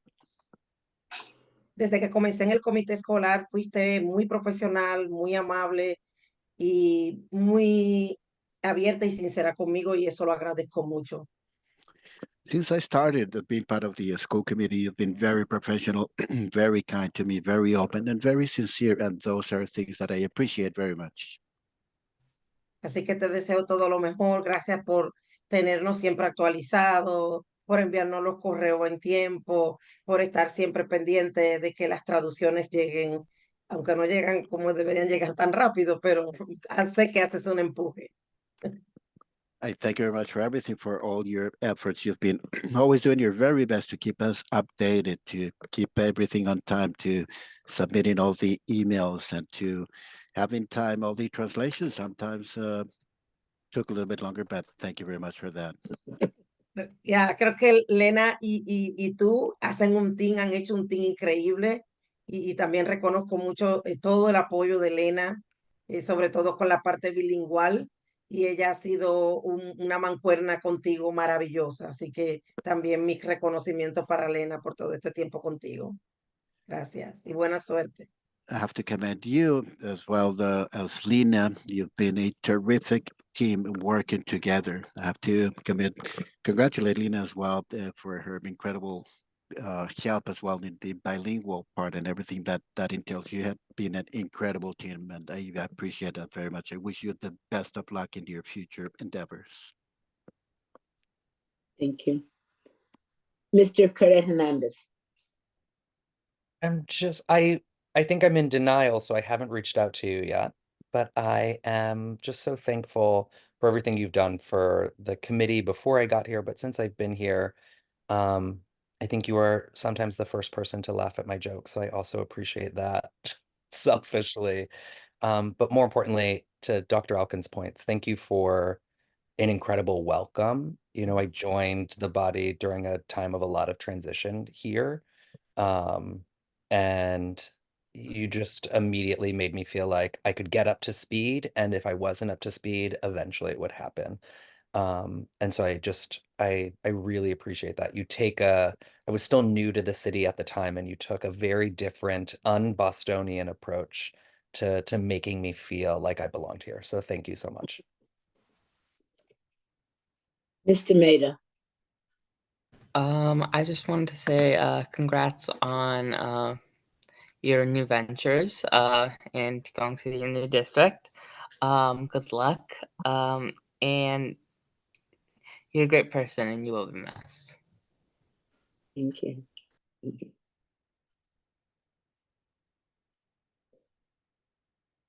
Mr. O'Neill?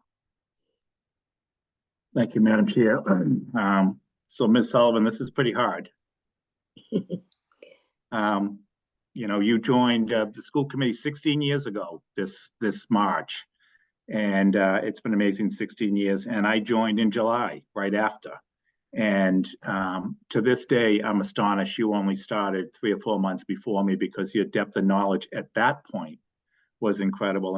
And Madam Chair, when you were listing how many superintendents and mayors Ms. Sullivan has worked with, you did miss that she's also worked with 6, I think, school committee chairs as well. And people have no sense of how much people in the leadership, the chair and vice chair, talk with Ms. Sullivan on a very, very regular basis. Daily basis. And quite frankly, how she keeps us out of trouble and keeps us moving forward. The number one comment I hear from the public when they talk about school committee and they talk about school committee meetings, a number of times people have mentioned to me, boy, that Ms. Sullivan, how she handles public comment is simply incredible. She's so kind and polite, and you know, what's she really like? And I say, no, that is what Ms. Sullivan is like all the time in every interaction. And I think you're hearing it from our fellow members now. Incredible, consummate professional, but also kind and decent. And Ms. Sullivan, your commitment to the city of Boston, your family's commitment, because a number of you have worked in city government, your husband and his family's commitment as well to the city of Boston is unmatched. And it's a loss for us to lose you to another district, but I certainly understand your decision on why it's time for this next chapter in your career, and applaud it, but you will be deeply missed. Thank you, Madam Chair. Thank you. So before we move on, Ms. Sullivan, would you like to say a few words? This is overwhelming and it's gone on very long. And I'm mindful that there are 7 people waiting for public comment. So I just want to say thank you all. It's been a pleasure to work with you. I've learned so much. Especially want to thank the chair and vice chair and superintendent. I've worked with you for many years, and I really appreciate your support and kindness and mentorship. And there's a lot of great people doing very, very hard work with long hours in this district. And I know that good work will continue. So thank you. So, and with that, I'll say we will now move on to general public comment. Ms. Sullivan. Thank you, Chair. Oh, no, I have to find my script. The public comment period is an opportunity for parents, caregivers, students, and other concerned parties to make brief presentations to the school committee on pertinent school issues. Questions on specific school matters are not answered at this time or referred to the superintendent for a later response. Questions on specific policy matters are not answered at this time, but may be the subject of later discussion by the committee. This meeting will feature 2 public comment periods, with the first comment period limited to 1 hour. After 1 hour, anyone who has not testified will have the opportunity to do so at the end of the meeting. We have 7 speakers this evening. Each person will have 3 minutes to speak, and I will remind you when you have 30 seconds remaining. If your remarks are longer than 3 minutes, please email your comments for distribution to the committee. The time that an interpreter uses for English interpretation will not be deducted from a speaker's allotted time. Speakers may not reassign their time to others. Please direct your comments to the chair and refrain from addressing individual school committee members or district staff. Please state your name, affiliation, and what neighborhood you are from before you begin. We'll begin this evening with Boston City Councilor Brian Worrell, followed by Lan An Win, Michael Heischman, and John Mudd. If you can please raise your hands virtually.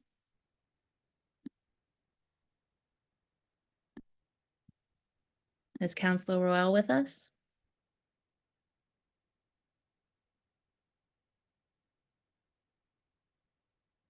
Doesn't seem to be in the meeting.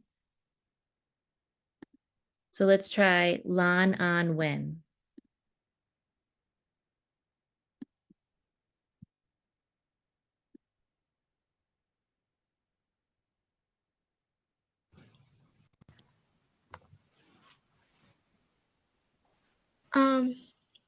Em xin chào các thành viên Ủy ban trường học Boston.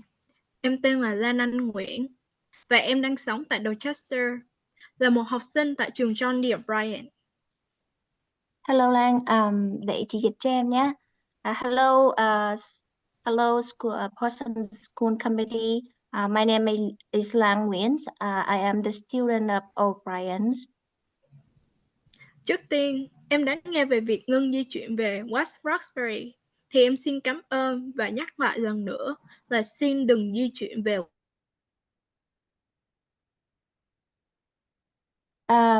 First of all, I heard that the plan to move our Bryan High School to West Roxbury was home. I would like to say thank you.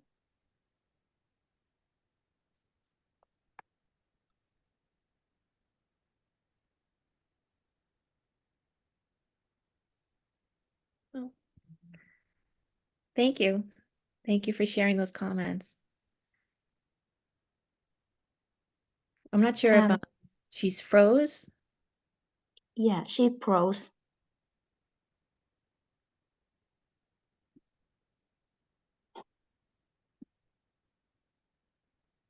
Lan, we're having technical difficulties, so we will try to come back to you. You might want to exit and re-enter the meeting. Sorry about that. Lan, em bị đứng hình cho nên em có thể log ra khỏi cái màn hình rồi quay trở lại, rồi chúng tôi sẽ quay trở lại em sau nhé, gọi tên của em sau. Cảm ơn em. Okay. All right, we'll come back to Lan, and we'll go to Michael Heichman.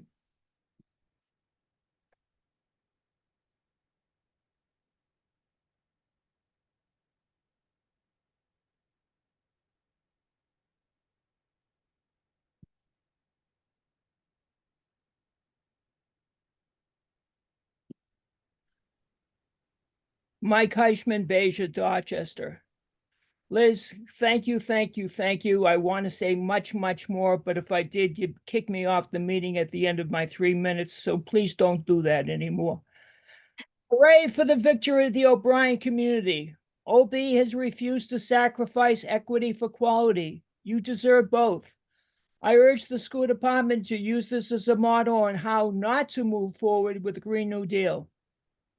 Now is the time for the department to work with the OB community and rebuild the facility in the heart of the African-American community. All the school committee has done before this meeting is to silently watch a train wreck. You need to examine why you chose to be so impotent. The BPS strategic vision begins with, quote, "At BPS, every child in every classroom is entitled to an equitable, world-class, high-quality education. Your proposed budget should boldly move us in support of your vision. Many of our children attend under-resourced and substandard school facilities. Too often conditions are deplorable. This has been the deliberate practice for generations. Terrible poverty lives in our city while great wealth is allowed not to pay their fair share of the bills. Arguments that we just don't have the money are lame excuses." On February 8th, Ms. Skipper called her proposal historic. I disagree. You are predicting less than 1%. You are predicting less than 1% decrease in student enrollment. Most of the 81 million will be spent on increased costs. Combining and closing schools will be expensive. About 81 schools would lose funding. These cuts will be painful. Only about 31 schools will see their funds increase, most likely for increased costs, not improvements. This is not a historic budget proposal. You propose insufficient funds and move us away from our strategic vision. This is an austerity budget proposal which promises additional pain for many of our children. Instead of steamrolling over community opposition and closing schools, you should come up with an authentic facilities plan. This budget should make major investments in expanding successful programs like community schools and ethnic studies. You should to fund the policy policing of our schools and instead make major increases in restorative justice. Stop inclusion done cheaply and instead fully fund inclusion done right. Invest in programs so that our children will graduate with both a high level of fluency in English and a high level of fluency in another language. Embrace your strategic vision and boldly move forward so that every child in every classroom will very soon receive an equitable, world-class, high-quality education. Thank you, Liz. Thank you, Liz. Thank you. Thank you. Thank you, Mr. Heishman. Our next speaker is John Mudd, followed by Maria Mejia, Sonia Medina, and Giannina Tillman. If you can please raise your hands virtually. Mr. Mudd.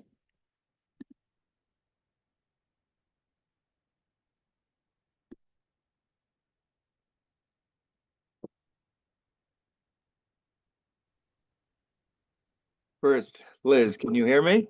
I can hear you. Okay. Thank you. Thank you for your calm, your fairness, your unfailing courtesy and support. Wherever you're going is very lucky. And now to business. The budget detail documents show that although the enrollment of English learners remains steady, BPS is proposing a major reduction of 11.4 million or 8% in the program budget for ELs.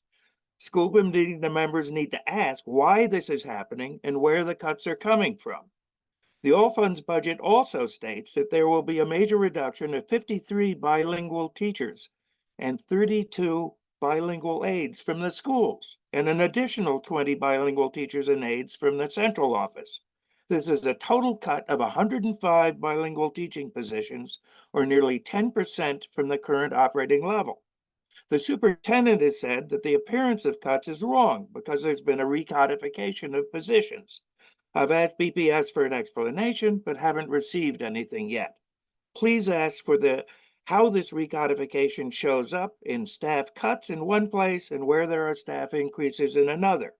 Just as important for English learners education is whether the recoded positions will still have a requirement for bilingual language capacity in the new job descriptions.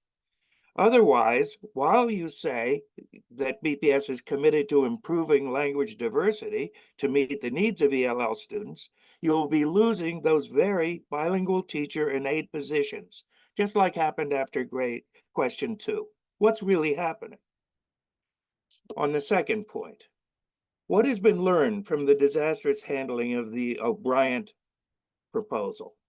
I need to point out that the long-term facilities plan process, which is outlined on page 42 of the plan, shows that parents and communities will not be engaged in a review of the specific facilities proposals that will affect them before those plans are presented to some as yet undefined time-bound advisory working group and to you, the school committee.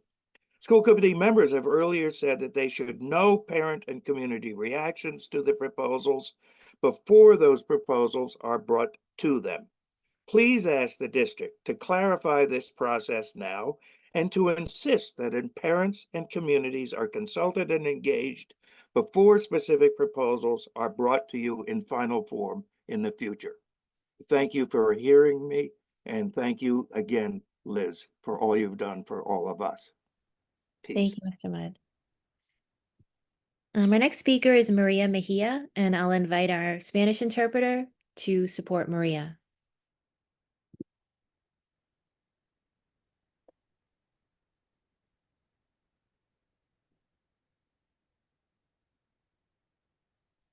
María, levante la mano virtual, ya está aquí. Ok, gracias. Adelante. Ok, hola, buenas noches. Comité Escolar de las Escuelas Públicas de Boston y autoridades correspondientes. Good evening, everyone, and members of the Boston School Committee and all of the authorities present here. Soy María Mejía y vivo en Roxbury y mi hijo estudia en la escuela Blaston. I'm Maria Mejia. I live in Roxbury, and my kid My goes son. to the Blaston. Yeah, my son. Como madre me siento muy afectada con todo esto que estoy viendo pasar. As a mother, I'm very affected for everything that I'm seeing of what's going on right now, y el futuro de nuestros niños, especialmente de mi hijo y de nuestra comunidad. especially about the future of our community and the future of my son. Yo trabajo en una escuela de clase de inclusión en K2.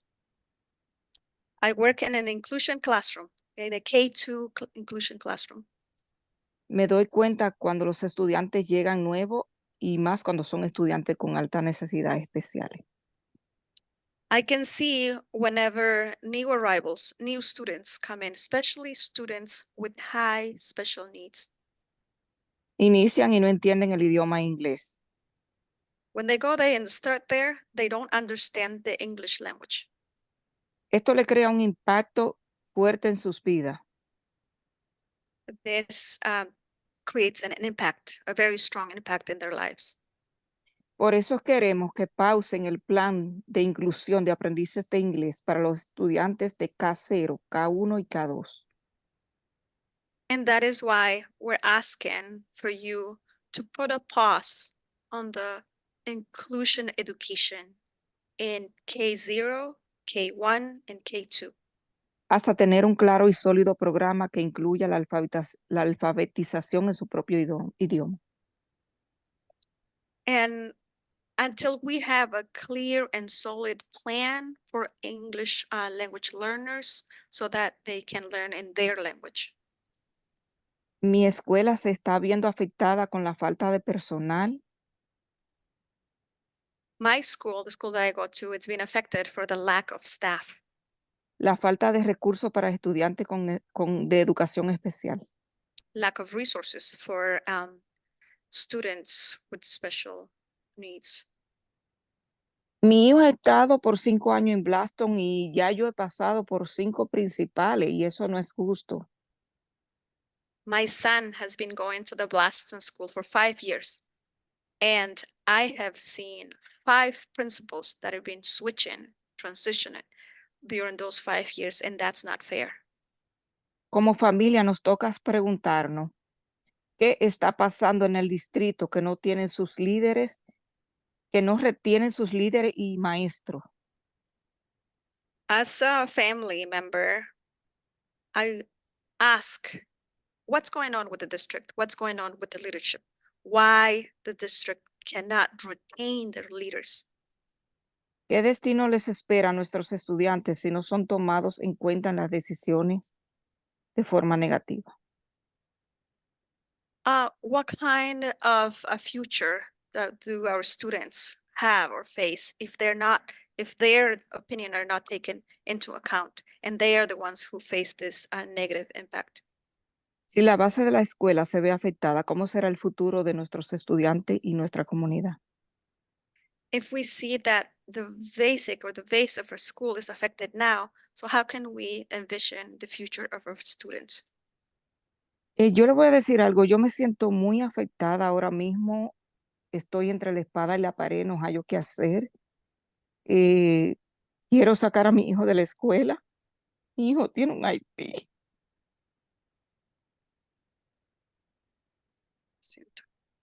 So right now I'm going to say something. I am finding myself in a really hard situation. I'm between a rock and a hard place. My son has an IEP and I'm faced with this hard decision whether I need to pull my son out of that school. Porque no hay un principal que se apure por la escuela, no hay nadie que se conduela y así como yo hay miles de padres que quizás necesitan apoyo igual que yo, pero no sé qué hacer. Me gustaría que busquen una persona que se conduela de la Blaston, tremenda escuela, muy buena, pero lamentablemente necesitamos que metan mano dura ahí. Because there's no stable principal. We need a principal who is dedicated and cares about the school. And I'm just one of the thousands of other parents that are being affected. We need support. The Blaston is a good school, it's an amazing school, but we need more investment. We need staff that are dedicated and care about the families. 30 Los seconds. padres tenemos todo el derecho de exigir, pero el distrito tiene que meter mano, ayuden a la Blaston, no la dejen que se caiga. So as parents, we have the right to ask to please do something about the Blaston School. Don't let the Blaston School to collapse. Gracias. Thank you. Thank you. Our next speaker is Sonia Medina.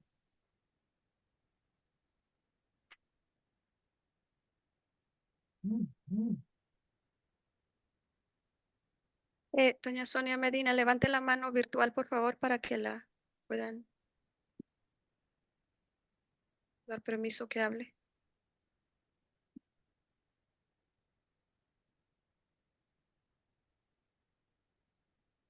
Ahí está.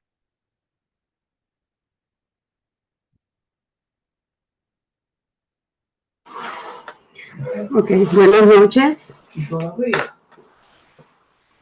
Good evening.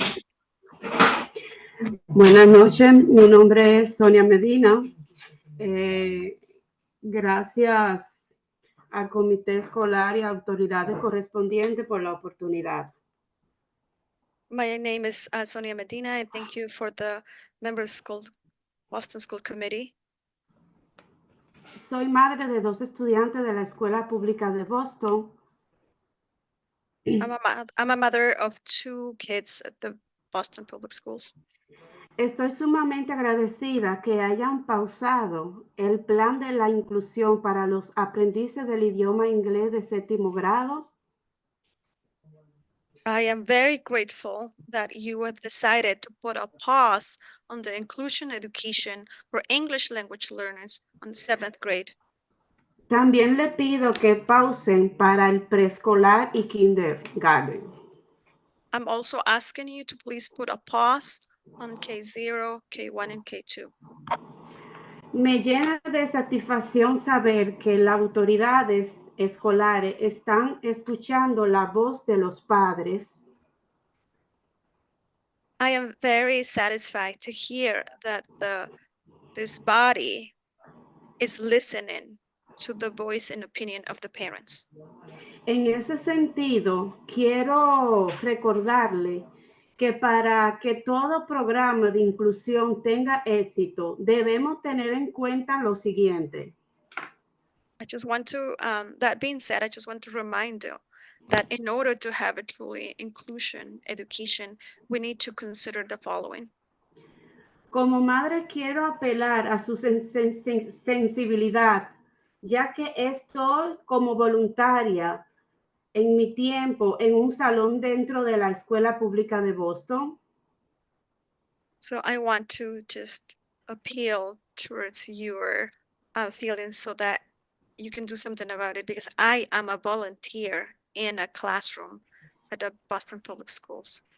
Y estoy viendo en una aula que una aula tiene 25 estudiantes. And I see in one of the classrooms there are 25 students. Está en silencio. Se puso el micrófono en silencio. Oh, sorry. Yeah, she was muted. Y en esa clase tiene varios niños que acaban de llegar de diferentes países. And in that classroom, they have several students that have just arrived from different countries. Y no hablan el idioma inglés. La maestra solo habla inglés. And these new students do not speak English, and the main teacher does not only speaks English. Es algo preocupante cuando esos niños no entienden lo que la maestra está diciendo. And this is really concerning, because to see the kids cannot understand what the teacher is saying. En diciembre 11 del 2023 estuve en una experiencia que me llenó de mucha tristeza y frustración. On December 11th, 2023, I saw something. There was an experience that made me feel really sad. Cuando estaban dando los exámenes MAP, when they're given the MAP tests, viendo algunos estudiantes que no sabían lo que estaban haciendo y no pudieron hacer nada de su examen. I was watching how some of these students did not understand what they were given and they could not answer those tests. Ver la carita de esos niños frente a una computadora queriendo lograr su objetivo Just to see the little faces of these little children in front of a computer screen and they couldn't figure out what to do. y no poder hacerlo es lo más lamentable, que la maestra quería hacer su trabajo, pero nada más habla inglés. And the kids not being able to do anything. It was very sad to see that the teacher, she really wanted to do her job, but she couldn't do her job because she does not speak the language of the kids. 20 seconds. 20 segundos, le quedan 20 Oh, y tener en su clase niños de diferentes idiomas, necesitamos más maestros bilingües. Since this teacher had students that speak different languages, that means that we need more bilingual educators. Algo que también está pasando es que algunos niños no quieren hablar, tal vez porque no saben expresar en inglés. And something that is going on also, the kids don't want to speak up. They don't want to speak because perhaps they don't understand or cannot speak English.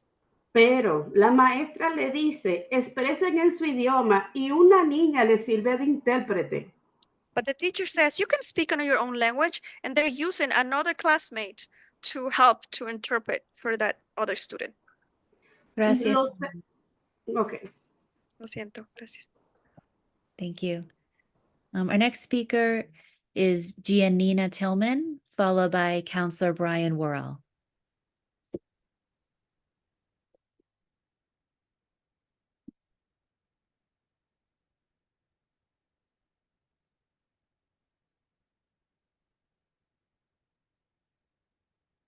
Hello, good evening, everyone. My name's Janina Tillman, and I have one child in the Roger Claps School, and I have another child in Snowden International School. I find it ironic that they're saying that they need schools that can accept children who are going through major transitions, such as coming from another country, having some trauma come on their lives. And the Roger Clapp is one of the schools that specialize in that. I've seen other schools come and watch our teachers' classrooms so they can get tips and get educated on how to do those things, but yet they're cutting our budget. They're taking the special things that we have that helps the school run, and they're chopping it, they're cutting it away. But they're expecting us to still be able to perform successfully. So I'm here to ask this committee, can we say no to the budget cuts moving forward? Because we're only going to be pushed back if we do these budget cuts. It's not going to be beneficial if we do these budget cuts. We have the money there. Let's use it. Let's use it so everybody has a chance. Another thing that I'd like to speak about is the attendance in high schools and why a lot of teenagers are not going or don't feel like they want to be there. I've noticed, I have a couple of nieces and nephews and my child as well that goes to high school. They're not being respected. They're being severely disrespected by the adults that they have to learn from. So that makes them not want to go to school. There are topics that they're not interested in, so that distracts them and they don't want to be there in school. I think it would be best if we created a committee of students that could help plan stuff for the teenagers, because you're not going to know what the teenagers want unless you talk to them. You're not going to be able to run proficient classrooms until you give them the money and the people that they need. The 30 money's there. Give it to them. Other schools come and sit in the Roger Clapp class to get tips. So we're obviously doing something right in that school. So let's keep funding that school so it can keep doing what it's doing, so it can keep teaching other programs how to be successful with inclusion. Thank you so much and have a good night. Thank you, Janina. Our final speaker is Counselor Brian Worrell.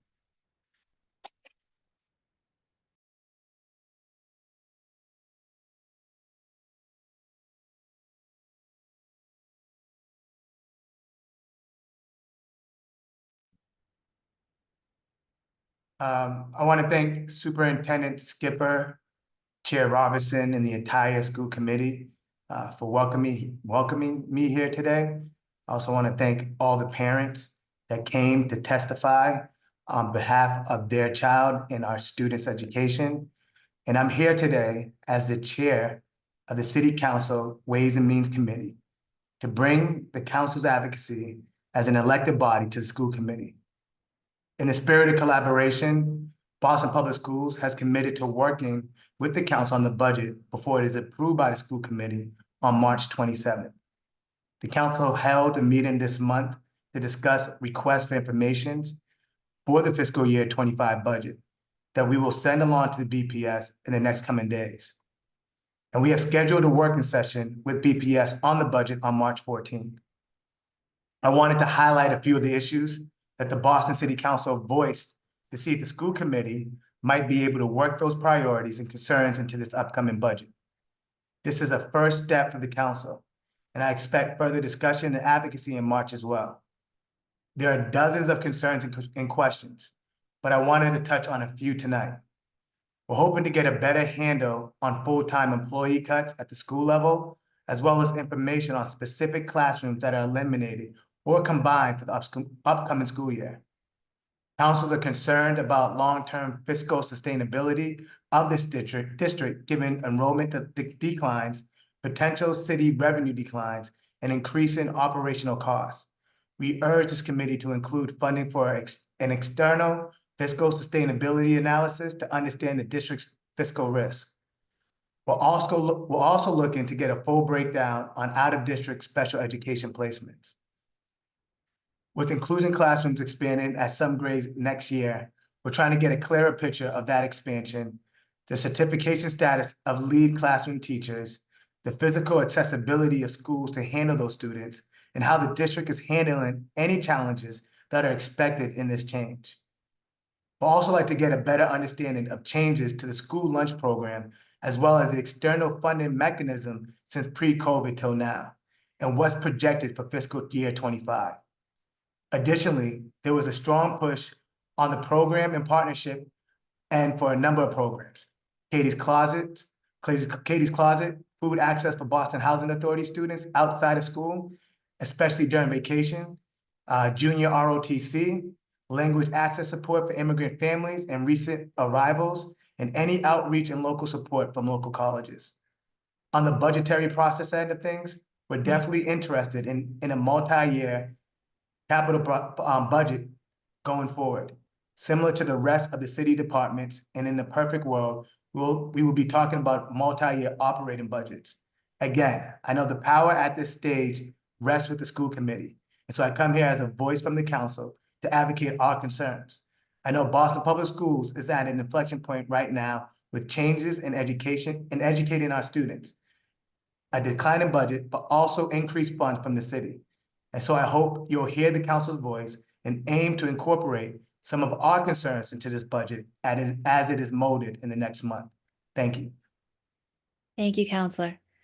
Chair Robinson, that concludes our speakers for public comment. Thank you, Ms. Sullivan, and thank you to those of you who spoke to us this evening and shared your perspectives.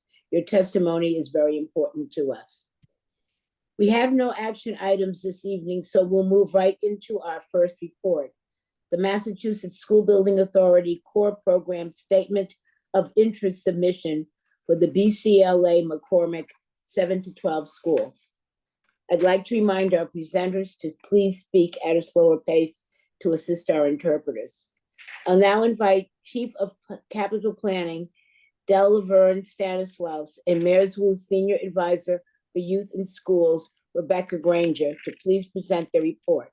First, I want to invite the superintendent to give introductory remarks. Great, thank you, Chair. So I'm happy to announce that BPS plans to submit a statement of interest, or what we call an SOI, for a new core project for the Boston Community Leadership Academy, BCLA, McCormick 7 to 12 school through the MSBA. And we refer to MSBA as the Massachusetts School Building Authority's core program. One of my priorities, which I know is shared by the mayor, is to do all we can to provide students with state-of-the-art buildings where they can learn and they can thrive. This is really at the heart of the student experience. The MSBA offers, just as kind of a reminder, it's a competitive grant process to municipalities to support school construction and renovation projects. The core program funds projects that include extensive repairs, renovations, additions, and sometimes even new school construction. If selected, BPS plans to design a full state-of-the-art campus for the BCLA McCormick that will be embedded in the Columbia Point community and connected to the UMass Boston campus as part of our community hub school strategy. The application is due in April and requires approval from the City Council as well as the school committee, so we're bringing this to you before then. Thanks to the strong partnership between the MSBA and BPS and the City of Boston, BPS previously announced that the MSBA approved the district's proposal to create a state-of-the-art educational facility for the P.A. Shaw and the Charles Taylor Elementary School communities. I want to thank our partners at MSBA for their collaboration and their ongoing support. At this point, I'll turn it over to Chief Stanislaus and to Rebecca Granger and Project Manager Brian McLaughlin from the city's Public Facilities Department, and they'll present in entirety about the BCLA McCormick proposal. Thank you, Chair.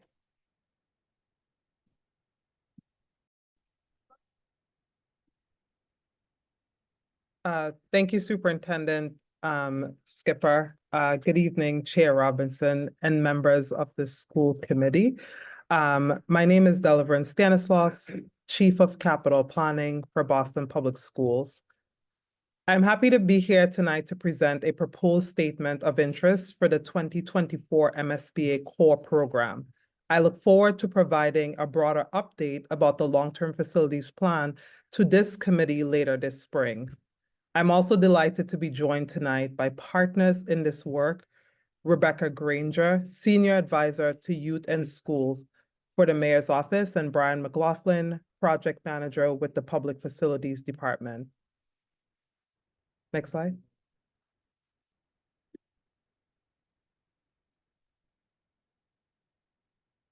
Next slide. Thank you. As the superintendent shared, the Massachusetts School Building Authority, or MSBA, is a state agency that offers competitive grants to support school construction and renovations. We appreciate the MSBA for their continued partnerships. The MSBA have supported 4 of our schools through the core program, including some of our specialized schools over the last decade.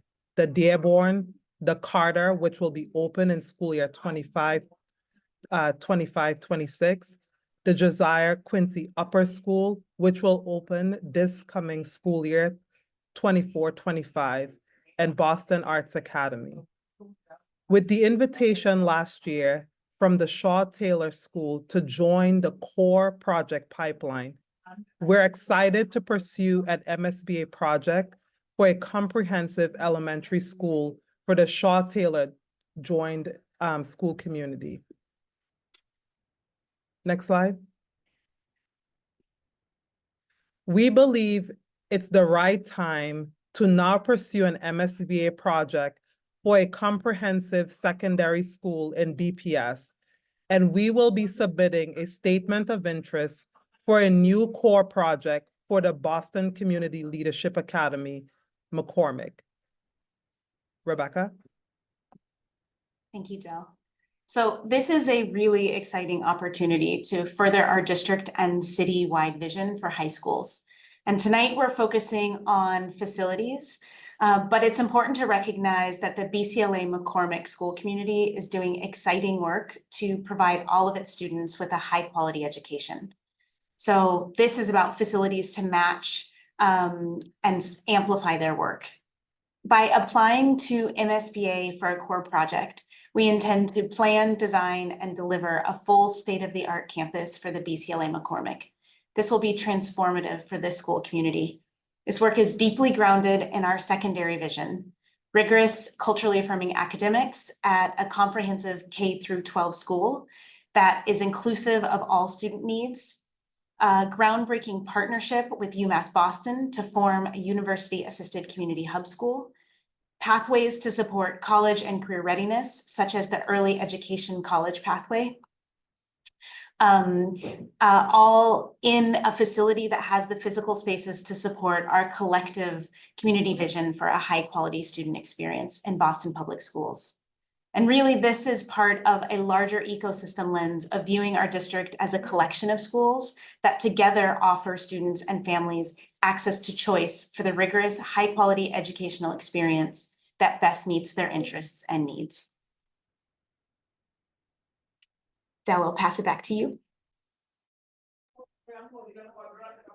Thanks, Rebecca. An ecosystem lens means taking into account where our students choose to go to school.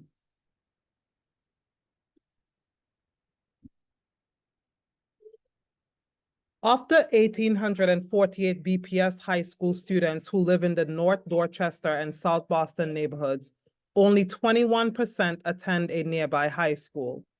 A large number of students travel well outside their neighborhoods to attend high school, with a major investment to create a comprehensive 7 through 12 high school that is deeply connected to UMass Boston and embedded in the Columbia Point community. We believe there will be a higher demand for high school seats closer to home for North Dorchester and South Boston students, and a draw for others across the city. Moreover, there are nearly 2,000 additional housing units in development in Dorchester Bay City. This means more families in the area, indicating potential increased demand for high-quality high schools in the neighborhood. Next slide. In addition to the demand, the current facility needs revitalization. This is a screenshot from the Public Facilities Condition Assessment, which the operations team published last fall. As a reminder, the Facilities Condition Assessment is an objective, detailed analysis of BPS building conditions. The blue is BCLA. The orange is the average score of school buildings in the neighborhood, and the red represents the district's average. As you can see, across every domain, the BCLA McCormick building falls below the district's average. The overall building score is 13 points, lower than the district's average. The facility's condition measures how old, worn, or consumed a building is based on system ages. Higher numbers indicate newer conditions. Out of 100, this building scores only a 9, which is in the bottom 10th of the whole district. Next slide. We worked in close partnership with the Public Facilities Department and Mayor's Office to develop a rubric tool to guide decision-making in future BPS capital planning as part of the school design study. So what does the rubric data say about BCLA McCormick? The screenshot is from the rubric dashboard. It shows the overall building experience score out of 4 and whether the other domains of the BPS high quality student experience are met. BCLA McCormick has a building experience score of 2, and it does not meet the threshold for learning experiences or physical spaces. I want to pull out a few details. The current facility cannot support a full continuum of services. This means that it doesn't have the physical space to support an inclusive education. Within the overall building experience score, the facilities domain did not pass the threshold to physically support the high-quality student experience. It scored 0. The site can support a large high school through major renovation of the existing building or through a new building on site. This demonstrates that BCLA McCormick could support each aspect of the high-quality student experience with major investments. This will expand access for more students. Next slide. We are confident in this application to invest in this community. In an ideal world, we would have applied the data in the long-term facilities in conjunction with other capital planning proposals and communicated with our community about the submission. But as we have said, we want to maximize every resource, and the submission deadline for the MSBA core program and the requisite votes from the body and city council did not align with those plans. We will present capital planning proposals for mergers, closures, and renovation plans in early May and build out the fiscal year 24-29 capital plan with city partners this spring and early summer. I'm going to be honest, the MSBA core projects and all construction projects take time. It's likely that today's students will be, it's unlikely that today's students will be impacted. But this is a multi-generational investment, and we will continue to make necessary upgrades to maintain a safe, well-functioning learning space for students. For the application, immediate next steps include, we are asking for the school committee's vote on the application on March 20th. There will be a city council hearing followed by a vote in late March and early April. The statement of interest is due to the MSBA on April 12th. We'll work with the school community to support this application. We will know if we're invited to advance at the end of 2024. This concludes our presentation, and I'll now pass it back to Chair Robinson for questions. Thank you. I'll now open it up to committee members for their questions.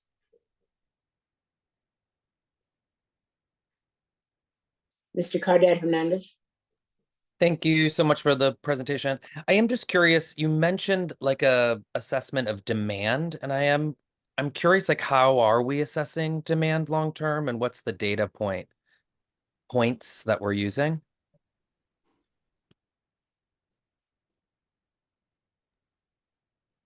Thank you for that question, Brandon. So the data points that we're using, as we looked at what schools we should submit to the MSBA for a core project, we looked at the data in the facilities condition assessment and also the rubric data. Those are the data points that we looked across to see which schools we should pick and present to the MSBA for a core project. And then just a question, I guess 2 more questions on that. Is the school currently fully enrolled? And then what is the enrollment today versus what you are projecting once it's built? The current enrollment for BCLA is approximately, I think it's in the high 500, 600, it's about 600 students approximately for BCLA. And in terms of like what the numbers would look like, we would need to do further assessment on like what an actual build number would look like. And those numbers would come from like the different like work that we're doing across the district with the long-term facilities plan, as we're looking at what high school enrollment would look like for the district, as we look at like like what schools are merging, closing, etc. And also with as we shared the Dorchester Bay apartment units. So we'll look at like the demand in that area to figure out like what is the best number if and when we get accepted to the core program for the MSBA. And then just, is the school currently fully enrolled, or is it one of the schools that are being held harmless because of under enrollment? That's a good question. I am not, I don't. Del, I can actually jump in for just a moment. So because this is a merged school community, and so the grades also expanded when the two schools came together. And so they actually have capped enrollment over the past few years because of limited space restrictions. Copy, that's helpful. And then in my last few moments, like with the potential closure of other sort of under-enrolled schools nearby, how does that like impact the planning of this facility?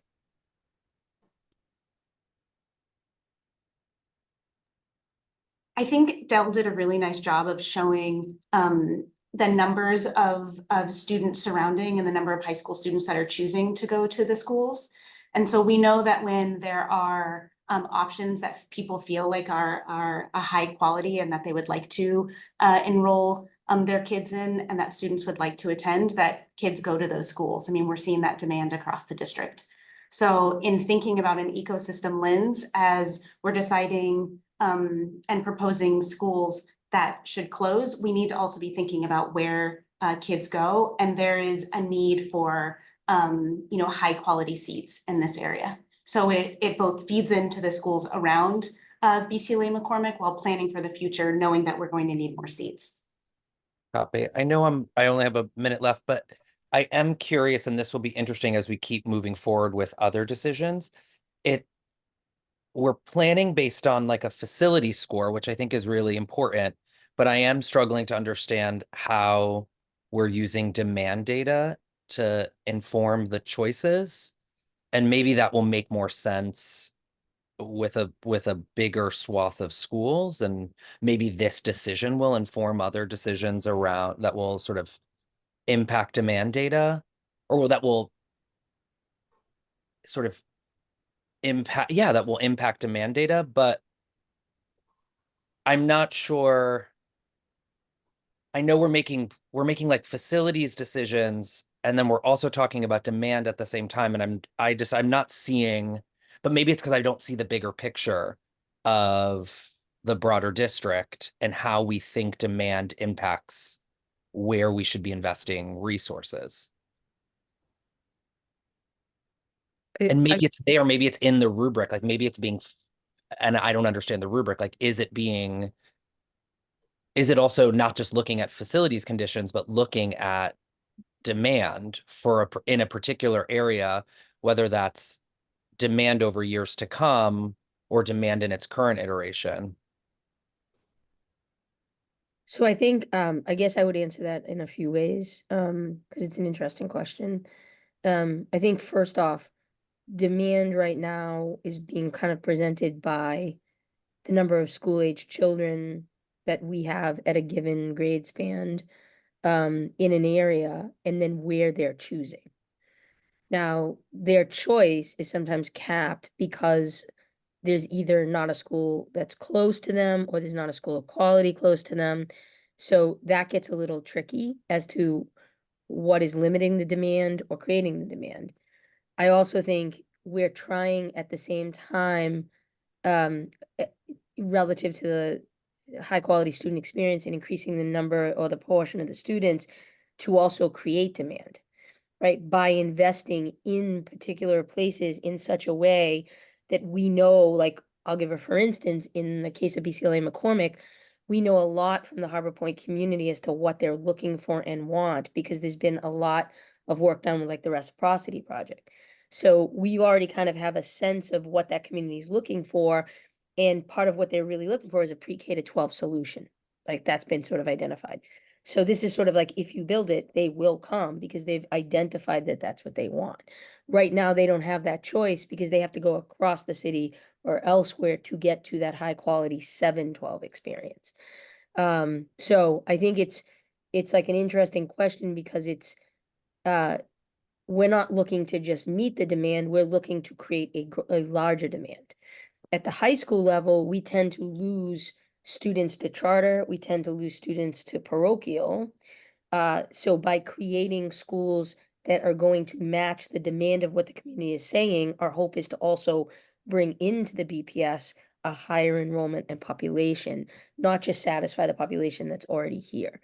And I think to Dell's and Rebecca's point about the development, it's an expansive development happening there.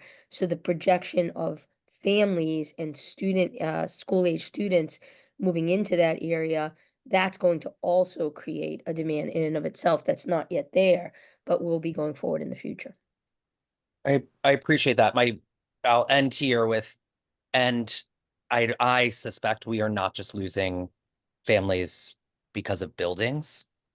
We're losing them because of instruction. Like I'm a parent, like I could care less what the building looks like. I want to know there's good teaching and my kid is growing at that school. Yeah. And so I just don't want us to put all our eggs in like a facilities basket when at the core, I think families are making decisions. They're Yeah. smart enough to know that like it's not just wrapping paper, it's what's inside the box. That's right. And they do go hand in hand in that the stronger the facility that allows for programming, and in this case, this unique partnership with a university assisted model, that's going to open up all kinds of opportunities and potentials, academic and other, for students that don't currently exist. So you're right, like it's not minus academic and enrichment opportunity, it's and, right? It has to be kind of and in both. Thank you. Ms. Lima Barbosa. Thank you, Chair. Superintendent, if you could speak more around going back on the demand, on community demand in terms of, what the community's been asking for. I know I've heard about McCormick in the past. And then when I think about the neighborhood, correct me if I'm wrong, we only have the BC High School, which I believe is only for male students, right? So what high schools options the families that are in the neighborhood currently have? So that I think it could be something that we could talk about demand aside from like what the community has been asking. If you could talk about, have we seen community meetings about the school from community asking for this demand?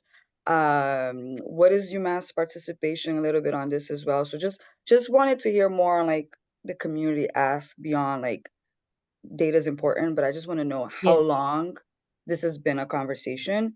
Yeah. And to finally get it in this process and potentially getting this funding, like it's important. But I hear my fellow member, but just wanted to hear more what the community wants. Yeah, absolutely. So the BCLA McCormick merger, right, happened several years ago. BCLA was a school in Hyde Park, highly sought after, wait list. And the idea was to create a more cohesive 7-12 model, since the closest high school there was one in South Boston of ours, and then certainly in parts of Dorchester there are high schools, but nothing in that immediate North Dorchester area. So that was, I think, the thinking back then. Since then, there's been like a lot of work, that we've kind of in partnership learned, that's been done kind of through the Reciprocity Project of getting at kind of with the Harbor Point community itself, which is across the street, what they were looking for. And so folks from Reciprocity have met with Dell and with facilities. So we've kind of traded information and shared that information. Were this to be accepted and funded by MSBA, obviously that invokes an entirely new process of making sure that the community is kind of at the heart and driving and identifying if any needs have changed. But really what we were hearing was what we've identified as the secondary experience, strong career opportunity, strong early college opportunity, making sure, athletics was important, enrichment opportunities, strong academic, right through pre-K to 12, and vicinity, right?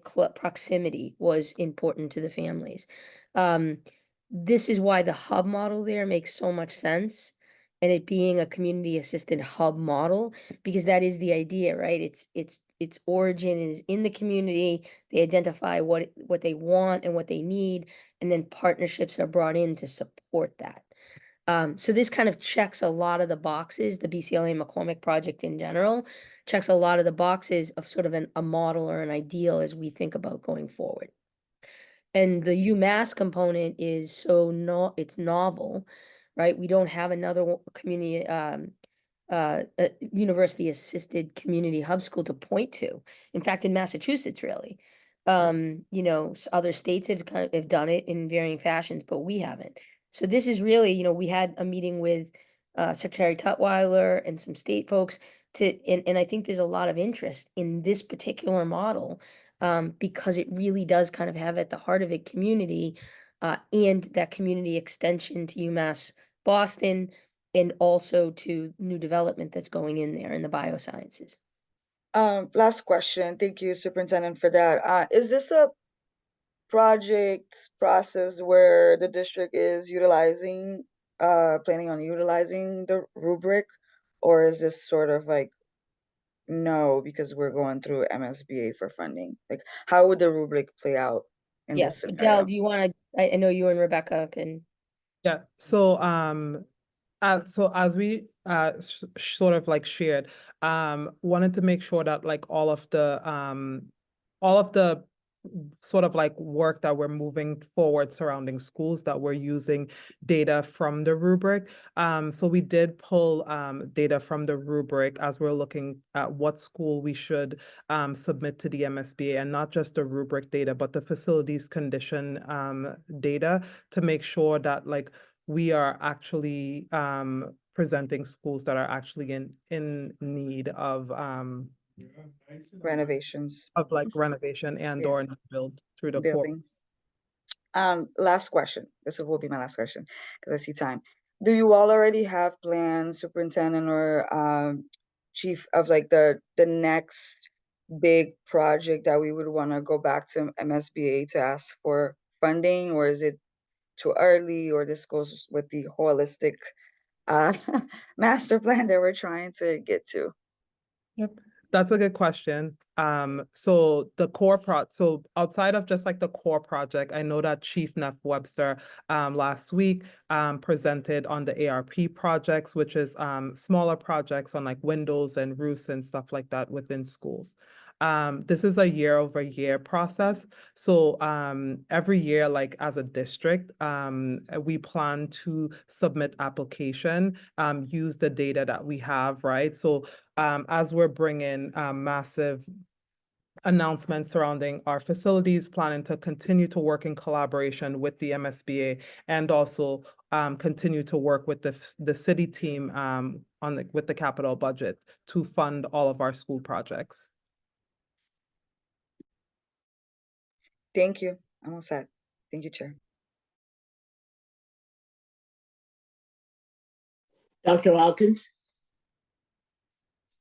Yes, thank you for the report. And I think it's, for me, I can compartmentalize the idea of, if we build it, the community will come.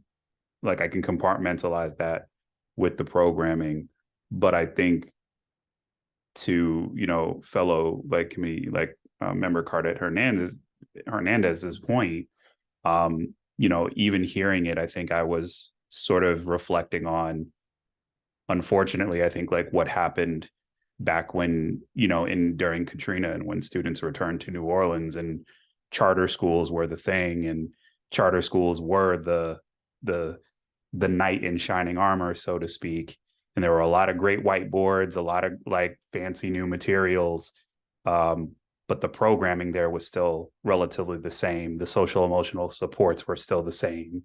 And so I'm wondering, as you all are having this conversation in parallel with the building of it, just what vision, if any, at this point, do you all have about novel programming or innovative programming that you feel will go on in this facility? And that includes like conversations you might have had with UMass already.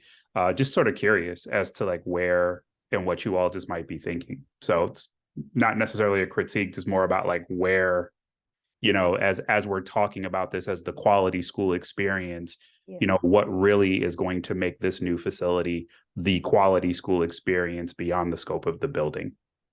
So, so I think Rebecca might want to jump in on this too, on the UMass part, but UMass has had a partner, like a longstanding partnership with BCLA McCormick, but what has been missing is kind of the all-in.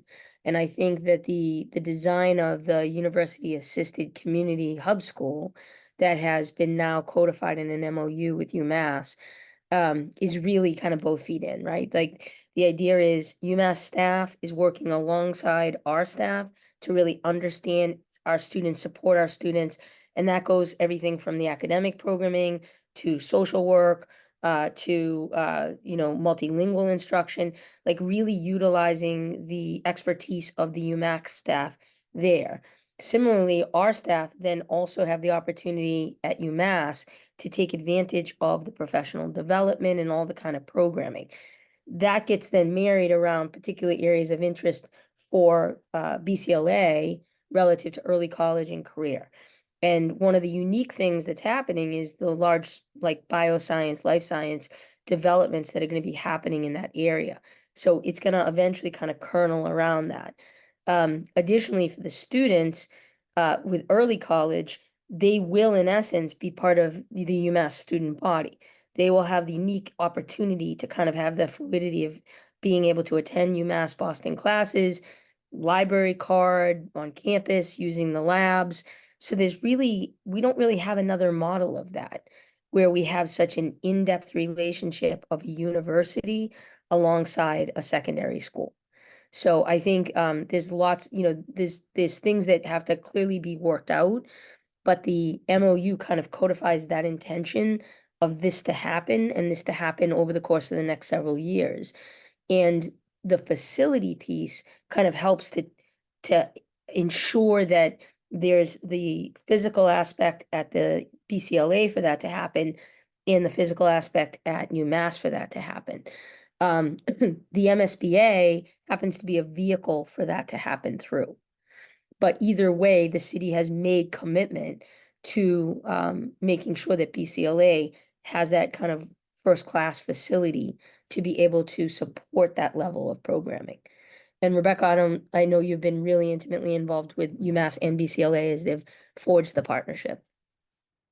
Yeah, I mean, Superintendent, everything that you said, yes, exclamation mark. And I feel like the other thing that's really inspiring about the community hub model in Boston is also the focus on the culturally relevant, rigorous instruction. So it's a holistic approach that is, you know, how are kids fully supported and educators fully supported, the way that Superintendent was talking about. And it's also, how do we build, you know, really robust academic communities as well. And I think that the partnership with UMass Boston connects directly to a higher education institution, so that then you are also shifting the way instruction happens in the school. And I'll just give one example. So Superintendent talked about the library cards. One of the things that we've actually heard the librarian from BCLA McCormick come to this committee and say is the need for expanding the library. And they've already figured out how to give kids access to the library and to be trained on how to actually use the space at a college level. And also Nikki Giovanni is coming to speak at the university. Not only is it open to the students at BCLA McCormick, but she actually is coming specifically to the community and to actually visit the school. And those types of just boundary expanding experiences happen when you have a close partnership with a university that just has different resources than a K through 12 system. So it's really about rethinking the lens of what a high school can be when it's in partnership with a university. And then the last piece that I think is hugely important is we've got really equity-minded leaders both in the school and at UMass Boston to think about how do you do participatory research, action research, right? Where you're actually building it with the community. How do you think about a steering community that helps to elevate community voice and then bring that into the school? So it's very much about designing a model that is the future state of BPS secondary schools and having a deep research institution to help build that lens. As you can tell, I'm excited about this one. I think this is going to be amazing. You guys are getting my nerd coming out. Great. Ms. Polanco Garcia.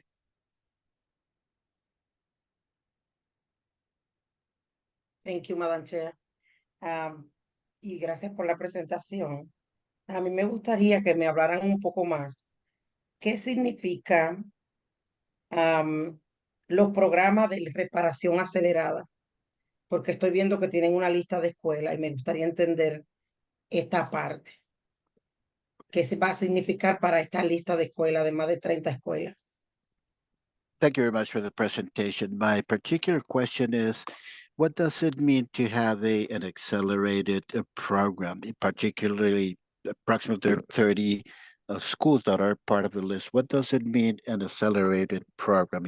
If you could please elaborate on that.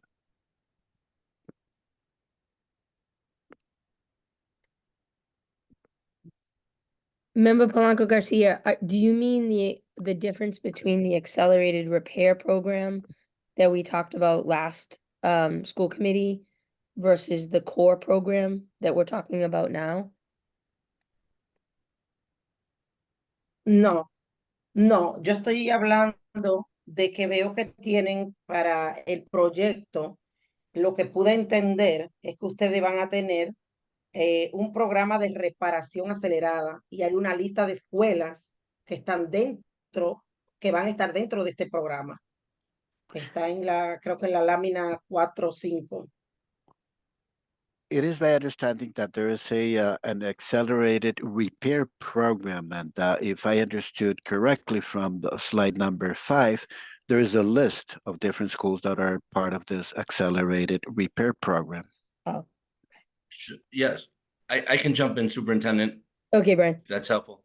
Thank you for the question. So the list of schools, I think it's on slide 9 or 10, the list of accelerated repair program projects that have been completed and approved to date by the MSBA. So those 25 projects are roof, windows, and boiler projects that the MSBA and the city of Boston have collaborated on since 2015 or 16. Last school committee, Teresa Neff Webster presented 8 additional schools that will be submitted for the 2024 Accelerated Repair Program. And before you tonight is a core program project. MSBA has two programs, the Accelerated Repair Program, which is for roofs, windows. In the past, it was for boilers as well. They put a pause on boilers. So for 2024, they're accepting scopes of work inclusive of windows and roofs in the core program projects for projects that are a larger scope, major renovation, addition renovation, or new school construction. Examples of those are the Dearborn, Carter, Boston Arts Academy, and Josiah Quincy Upper School.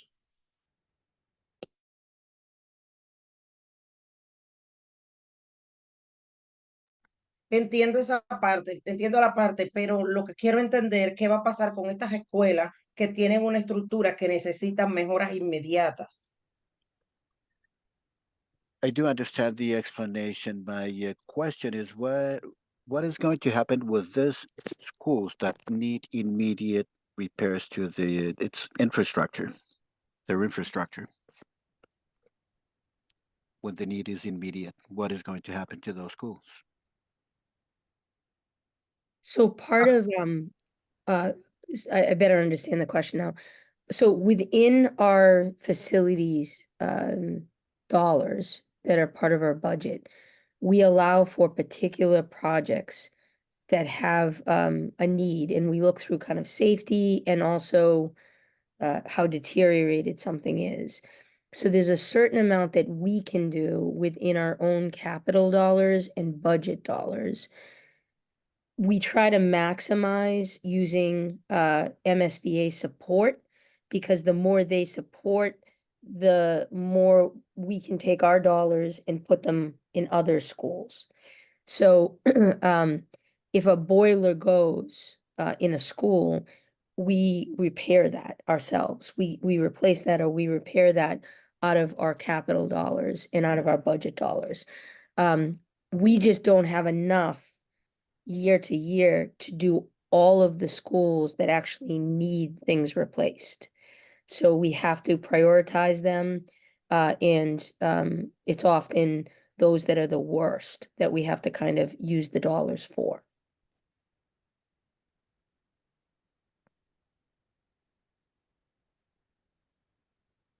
Gracias por la respuesta.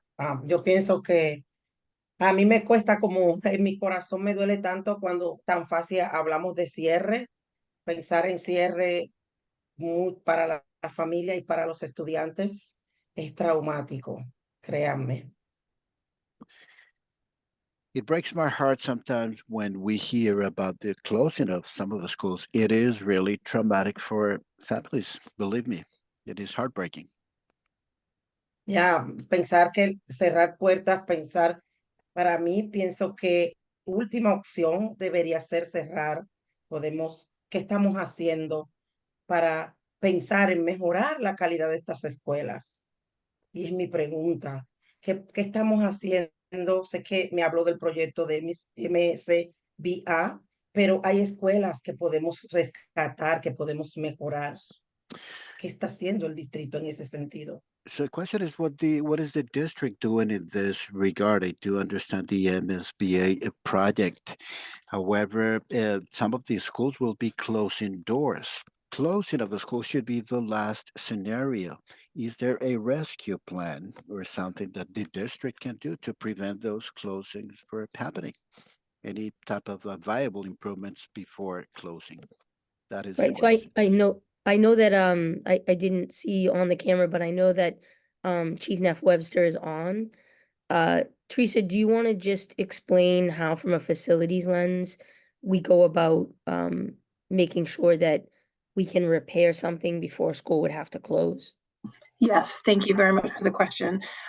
So what we have are multi-tiered ways of approaching our infrastructure needs. So we, as has been mentioned so far tonight, we look at the health and safety of an asset. And if an asset is failing, the facilities department now, with the facilities condition assessment, is aware of an asset that is at a point where it needs to be immediately replaced or repaired, and that is on a watch list. And so we make sure that we now have the ability to repair assets, boilers, things that are going to break. We look at them before they actually are in an emergency state. But then if we do unfortunately have the emergency state, we address them immediately. We are from the infrastructure perspective, our facilities team works on making sure that we can repair all of the assets that are at the highest level of a safety concern.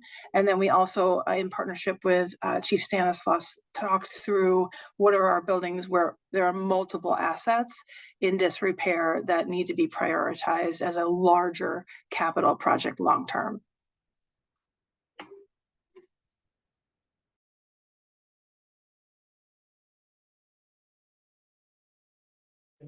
Thank you. Thank you so much. Mr. O'Neill. Thank you, Madam Chair. So this is an important night. Dr. Granger, I share your excitement and enthusiasm about this because, as the chair and I have talked about publicly, and we've both been out to the school, when this body voted to go forward with that merger with BCLA McCormick, promises were made about the building. And promises weren't kept, plain and simple. And, you know, we've spent time with students out there, and I understand the thought process that, you know, people chose programs, not schools. It's also tough when you're in a school, and when we had the students, you'll recall Chair Robinson bringing us down the corridor that was dingy and dark. And then they brought us into the science lab that was bright and brand new, and they were excited, and that's where they wanted to learn. And then they were bringing us back outside saying, would you want to learn here? And they don't even have space to put a locker in, you know, to have a locker to put their stuff in, and a bunch of things like that. They don't have an auditorium, and so on and so forth. So this is exciting, because this is coming through on promises made to a community. And it's also a reflection, I think, of the district and the city together doing a great job of finally figuring out how to work with MSBA. For too many years, you talk to MSBA and they'd say, Boston, we want to help you, but you get your applications in late. You throw 5 applications in at once. You demand in the paper that we should be doing a bunch. We're trying to help the whole state. Now we're getting very thoughtful. We're understanding their approach. We're understanding why they say yes, why they say no. Quite frankly, Treasurer Goldberg, Mass State Treasurer Goldberg, who chairs the board, and the Executive Director, Jack McCarthy, you know, are really thoughtful and want to help Boston, but we have to understand their process. And I'm so excited, Brian McLaughlin, you're on as project manager on this, because I think long ago you actually worked for MSBA, but more importantly, you've delivered for us on Dearborn and Boston Arts Academy, and now Carter School, et cetera. And so having you working on this with Chief Stanislaw, and others, really says to me, this is a huge commitment from the city and the district on what can really be a flagship school for us. Because the other key piece here is, you've been talking about, Superintendent, and as Dr. Granger spoke to, is about the commitment of UMass Boston. And the chancellor there in particular is so deeply personally committed to making this partnership work, and giving the examples of what he did when he was in LA and how he worked there with a number of schools. And so what they can bring for our students, I think, I'd love to see the rubric that was presented to us earlier this year, what's run through about the demand issue for this school. Because one, we said we're going to do that. And two, you know, I am intrigued, because I do think this will be a flagship school in a section of the city that a lot of people will want to attend. And but I do want to make the point that, as Chief Stanislaw pointed out, this is a long process, right? So even if MSBA approves it, and, you know, I hope we make a full court press to make that happen. I'm sure the chair and I would love to show up at the MSBA board meeting when they talk about it, if we can, in public comment, and support it. But even if they approve it, this is a multi-year process. And as Chief Stanislaw pointed out, the students now will not benefit from it. So I also pointed out, Chief, that I wrote down that you said, we will continue to make upgrades to impact the current students. And that is critical, because if this is going to be a 5-6 year process, as it's been for Carter and Quincy Upper and others, BAA, you know, the students there now deserve our best as well. And there are a number of smaller steps we could take. I bring us right back to lockers, painting, lighting, another science lab. There are steps we can take now that would still be a part of the new building, that are the right things to do for the students that are there. And so I hope we continue to build that into our own facilities planning, and not just say, okay, we're undergoing this process, you know, 6 years from now, you're going to have a new building. And, but and there will be going to be plenty of budget questions about this, and programmatic questions that will come.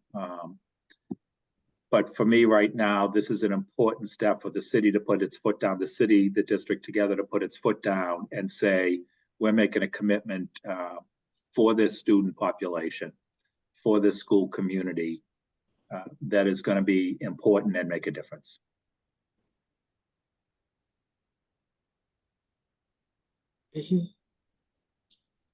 Thank you. I see your hand, Mr. Cardet Hernandez. I'm gonna go quickly and I'll give you another minute after that. I agree with Mr. O'Neill. As I sit here, I realize it's literally been 5 years since we voted for the improvements for the McCormick. You know, I've spoken with you, Rebecca, and with Dell about the concern. So I'm very happy to see that this is happening. But I also would love to hear more about, and not tonight, but would love to hear more about the programmatic issues around this school. I'm excited to hear about you know, the work with UMass, but you know, I'm not sure, I don't remember at this point what the focus of the merged school was going to be previously, and how those issues, I'm hoping they've not gotten lost in the waiting for 5 years to have actually something happen, but would love to hear about that work and the hope of that there will be some types of magnet programs that will not only make the school a benefit to the area, but will also encourage students from other parts of the city to be there as well. But I want to say, you know, what happens to a dream deferred? And I'm hoping that this will happen. You know, I am sad that the students who sat before us 5 years ago, who will now be seniors, will not benefit from this. But as Mr. O'Neill said, and as we saw when we went on our recent visit there are a lot of cosmetic things that would enhance the school now throughout its, you know, renovation. That would be a good sign for the students who have waited so long to see some level of tangible improvement before they graduate in another year. And so, you know, I think Mr. O'Neill and I would like to come and do the ribbon cutting on the new lockers, you know, or the improved painted, you know, gymnasium with new curtains. You know, they're the kinds of things that even after this long wait would make a big difference to that current community for staying the course and continuing to try to be there and be positive while waiting. So look forward to next steps on this. Mr. Cardet Hernandez, I'll give you another minute because we still have another report. Yeah, I think maybe, and I'm trying to think of how to formulate the question. I guess part of what I'm struggling with is like being able to zoom out. And I think that's our role here. So like we can get excited about a single proposal, but like how does it fit in to the larger portfolio? So I think I'm trying to understand like the sort of pie of capital spending available to the needs and then like the trade-offs of all of that. So I guess I'm asking what percentage of the capital budget would this likely represent? And while the state would reimburse a significant portion, my understanding is that we would still have to pay certain cost. And so how does that impact resources available for the remaining capital needs? And have we done a long-term fiscal projection of our capital needs and how to meet them? This goes back to the need for the master's facilities plan, but decisions like this fit into that because it will still require us to use some of our own capital. And there's 80 other schools who are itching for stuff and things to have state-of-the-art facilities. So I guess that's my question. Like, one, have we done that long-term fiscal projection of our capital need and how we're meeting them? And then also what percentage of our existing capital spend would this consume?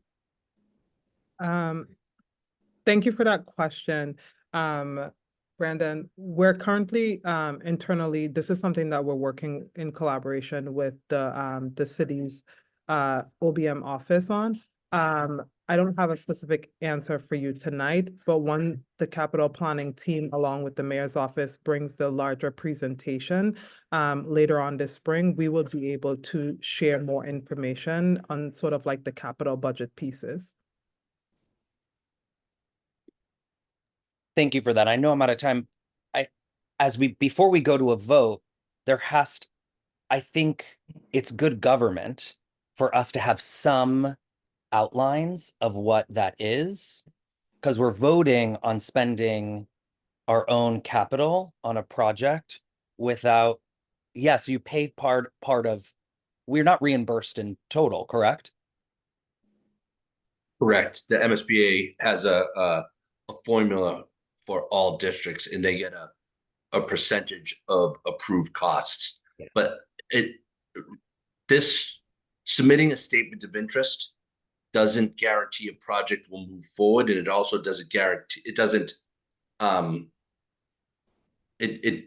there's no money involved at this point. This is just the first step in their process. And I guess from a governing standpoint, is this the last time then we're talking about it? Because if the statement of interest then moves us and we get yes and everything goes great, and that's amazing, like what piece of our capital spend, given what we've been told recently, which is that most of our buildings are in dire need of capital repairs and resources, what percentage of that does it eat? Where it's like, I love the idea of like build new schools, but I'm also realistic. That's like, is it about building new schools, or is it about fixing the existing schools we have so we can do more with the little capital we have? But without maybe this is not a real problem, but without a understanding of our current, what we're projected to spend in capital and our current spending capacity, it's hard to be a real thought partner in this, besides just being excited about new things, which I love, like give me Christmas, give me Hanukkah, but like there is a cost to it, you know?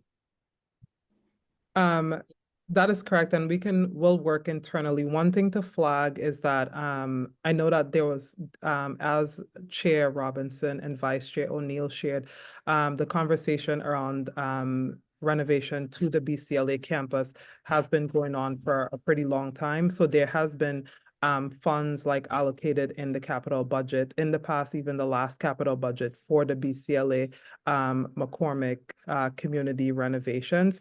So as a team, because we have the long-term, we worked on the long-term facilities plan, and we're zooming out and looking at the district as an ecosystem and how we're moving forward with like bringing projects, and also looking at the budget and like what schools fits where, and how we're as a district and a city, we're funding those projects. Like the full comprehensive view of like what that would look like would have to come later on, when we have like the full package of schools that we're submitting to discuss with like mergers and closures, and also with mergers and closures would come like what schools is moving forward for any renovations, etc. So as we're diligently working on that, we will be able to come back at a later date with a full comprehensive look at projected cost on projects across all of the schools that we're bringing forward. I look forward to that, and I know this is really tough stuff, and so I appreciate everything you do. I hope it doesn't appear that I don't. For the vote, for whatever it's worth, I'll need a little more clarity on like the financial picture, so that I'm not just voting yes on something that like feels good and sounds good, but that like still allows me to feel like I have clarity around our sort of fiscal responsibilities here as well, you know? Thank you for that flag, and that's something that we can work on internally. Yeah. Mr. O'Neill. Yes, thank you, Madam Chair. And just, I wanted to respond to Member Cadet Hernandez, the issue he raised. Fully understand the question you're asking, and it is a thoughtful question. I just want to point out that as the school committee, we do not vote on the capital budgets of the city. The mayor decides what they want to allocate, the city council votes on that. So we actually never get to vote on a capital spend, even for our buildings. As part of our budget, we do get to vote on, well, part of the budget that the superintendent presents to us includes maintenance and things like that. But it's always been a nebulous area, right? Because we're the governance body for the schools. We don't actually get to vote on and decide build this building versus that building, that type of thing. So Yeah, I also, just to piggyback on that, I also, this is a process that we're going through with the city now collectively around capital planning.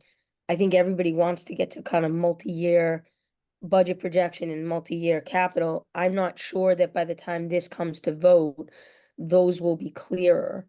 There's also not dollars attached to this, so there's no way to really say it's gonna represent X% at this point, because this is really conceptual, and then the next step is actually a design, and that's actually where you start to formulate based on the parameters, like what the cost will be. So I'm trying, maybe we can have a conversation separately, Member Cadet Hernandez, as to what we can provide for reassurance, but I don't think we'll be able to give you the level of detail, because it's just simply not there yet. Yeah, I appreciate that. I'm sure there's a range that the city knows that they're committing to. Like, I don't think we're starting from nothing, but I appreciate that. And yeah, we don't vote on it, but we are privy to all the conversations about it. And we spend, I don't know, 30% of our meetings talking about facilities. So it is interconnected. I appreciate it. All right. Thank you all. The committee looks forward to taking action on this proposal on the March 20th meeting. Our next report is the Student Opportunity Act. I'd like to remind our presenters to please speak slower pace to assist our interpreters. I'll now invite the Chief of Schools and Accountability, Dr. Drew Eggleston, and Chief of Teaching and Learning, Leslie Miller, to give their presentation. First, I want to invite the superintendent to give introductory remarks. Great. Thank you, Chair. And this next presentation, which is our Student Opportunity Act, or what we call SOA, it was enacted back in 2019, and it was really meant at the Department of Education level to address ongoing disparities among different student groups. At BPS presented at its first Student Opportunity Act plan back in April of 2020 as part of the district's strategic planning update and district operational plan. While the district is statutorily required to seek the approval of the committee before submitting the 2024 three-year plan to DESE, and the deadline for that is April 1st.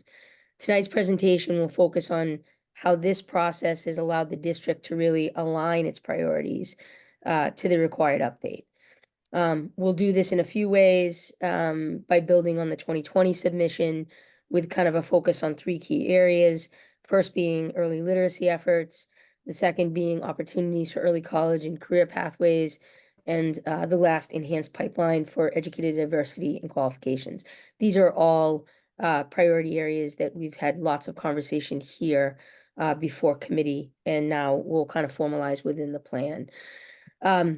Clearly, while we're focusing on these three priority areas, this isn't the complete picture of all the work the district's doing or will do. These priorities are aligned with the district's inclusive ed plan, and the team will go into more detail about what we have planned.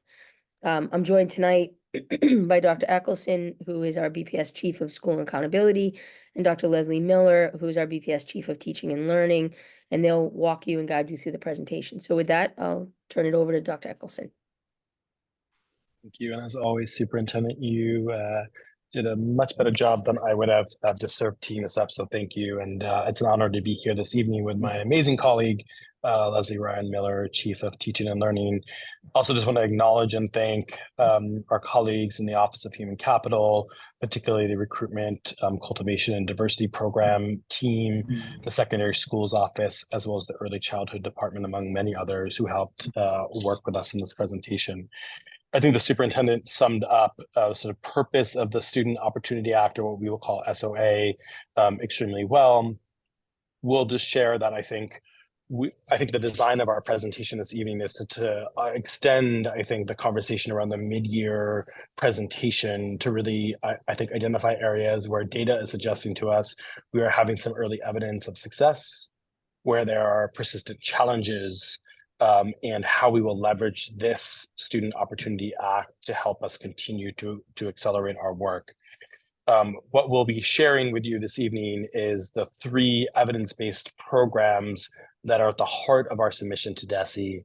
We'll also be signaling the metrics that we will be using to define whether or not continuous improvement is happening in our system as it relates to those 3 evidence-based programs and towards student outcomes more broadly across BPS, as well as we are required to submit a summary of the investments and the operating budget in these 3 areas to DESE. So we'll be signaling some of that as well.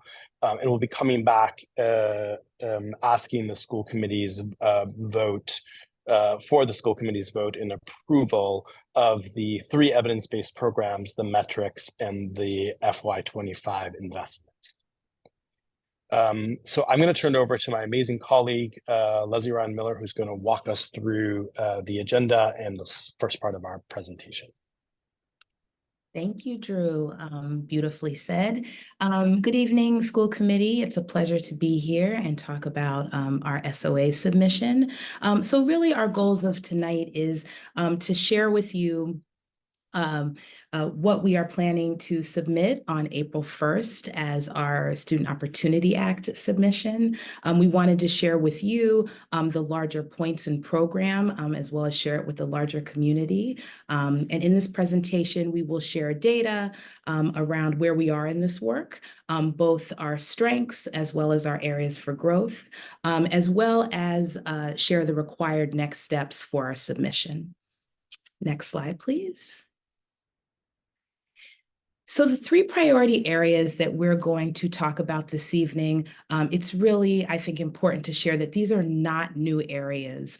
These are areas that we have already invested in, that we will continue to invest in, and that we are really using various monitoring tools and data to really track our progress in terms of student achievement related to these priority areas. Also, these priority areas are very much linked to our already occurring district strategy. So when we think about high quality instructional materials, rigorous academic pathways, as well as responsive and differentiated instructional practices, these are all evidence-based practices that we know accelerate student achievement, both linked to our inclusive education plan.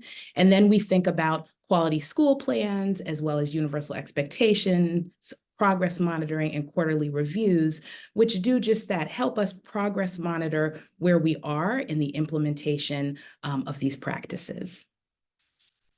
Next slide, please.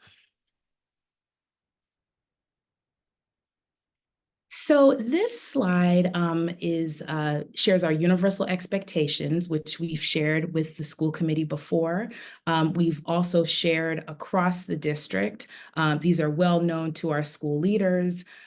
We have regional PLCs every month with our school leaders, and these expectations start and end those meetings. They're deeply embedded in the work we do. As we meet with the academics division, we do the same. We start and end with these outcome evidence, QSP metrics, as well as our practice evidence to make sure that everyone is well aware of the expectations around this work.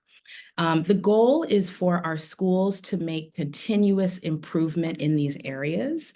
And one thing that I think is critically important is that we're not just holding schools accountable for this work, but through our regional model, we're holding our regional liaisons and support personnel also accountable for the way that we support schools to meet these expectations.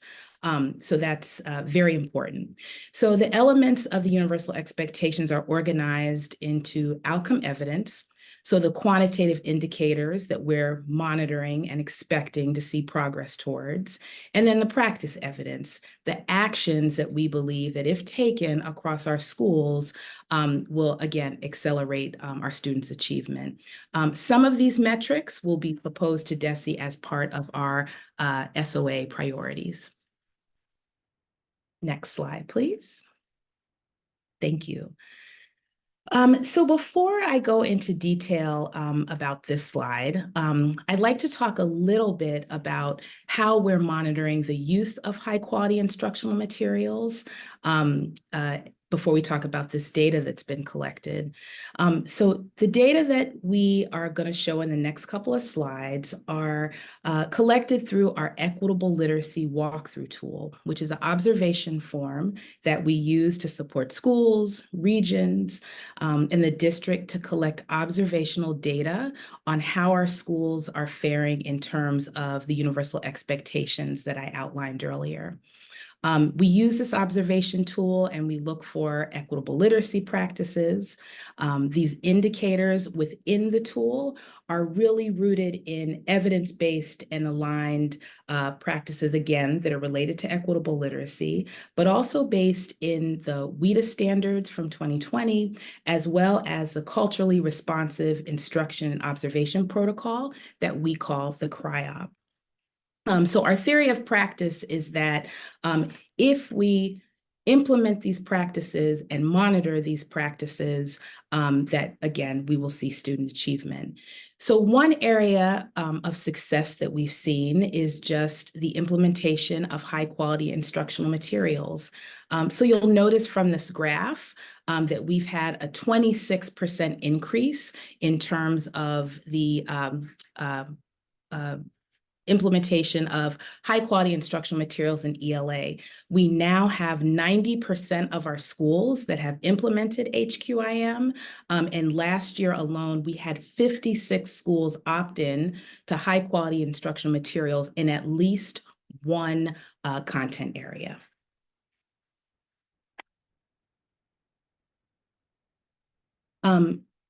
So thinking about our the data that we collect through the Equitable Literacy Look For and Observation tool, this is where much of this data comes from. So again, we see a 26% increase in the use of not just high quality instructional materials, but the link to content-based standards alignment, which is absolutely critical. We see HQIM as the first step in assuring that our students have access to standards aligned, grade level appropriate content. And so you'll see that increase here from school year 2022-23, where we had 56% content alignment, to this year where we've moved up to 82%. That being said, when we also look at the use of HQIM and how that translates into our students doing the heavy lifting, looking at the use of complex text in grades K through 2, as well as 3 through 12, as well as writing, we see that schools that have implemented HQIM have a much higher indicator of seeing those practices in place in our classrooms. And just to give you a little bit of background about the use of our Equitable Literacy Look For tool, this year alone, we have conducted 1,768 observations. 506 of those observations have been in kindergarten through 2nd grade, and 1,262 have been in grades 3 through 12. One of the things, just before we move on to the next slide, is that we're really proud of the Focus curriculum, which is an in-house curriculum that was built in Boston Public Schools. There have been many revisions to that curriculum over time. And one of the critical revisions that we have done is a link to more text-based writing, but also the integration of other evidence-based curriculum into the Focus curriculum through the use of Heggerty and foundations.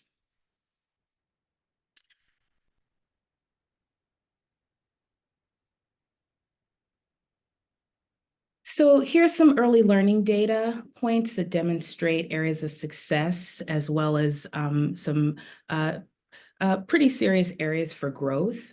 So the grade 2 data is certainly an area of concern for us. As we think about the why here, there are 2 points that we've really been pondering in the early childhood department and just overall in teaching and learning. So one is as we think about second grade, we know that the revisions to the focus curriculum, which I referenced earlier, grade 2 was the last grade to receive those revisions. So they've been in place a little less time than in grades K0 through first grade. We also have been thinking a lot about the instructional practice in grade 2. With the science of reading, the pendulum has really shifted towards phonics instruction.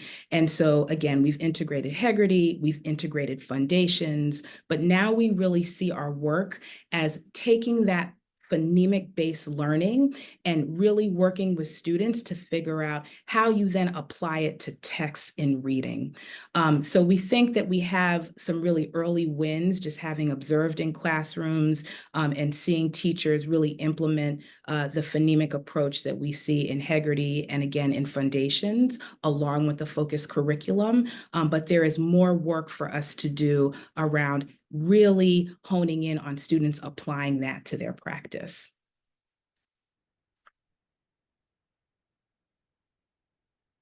And I'll turn it over to Dr. Eckelson to talk. If I can find out how to unmute. We're going to transition to the sort of second evidence-based program that's at the heart of our SOA. It's about secondary college and career pathways across our secondary schools.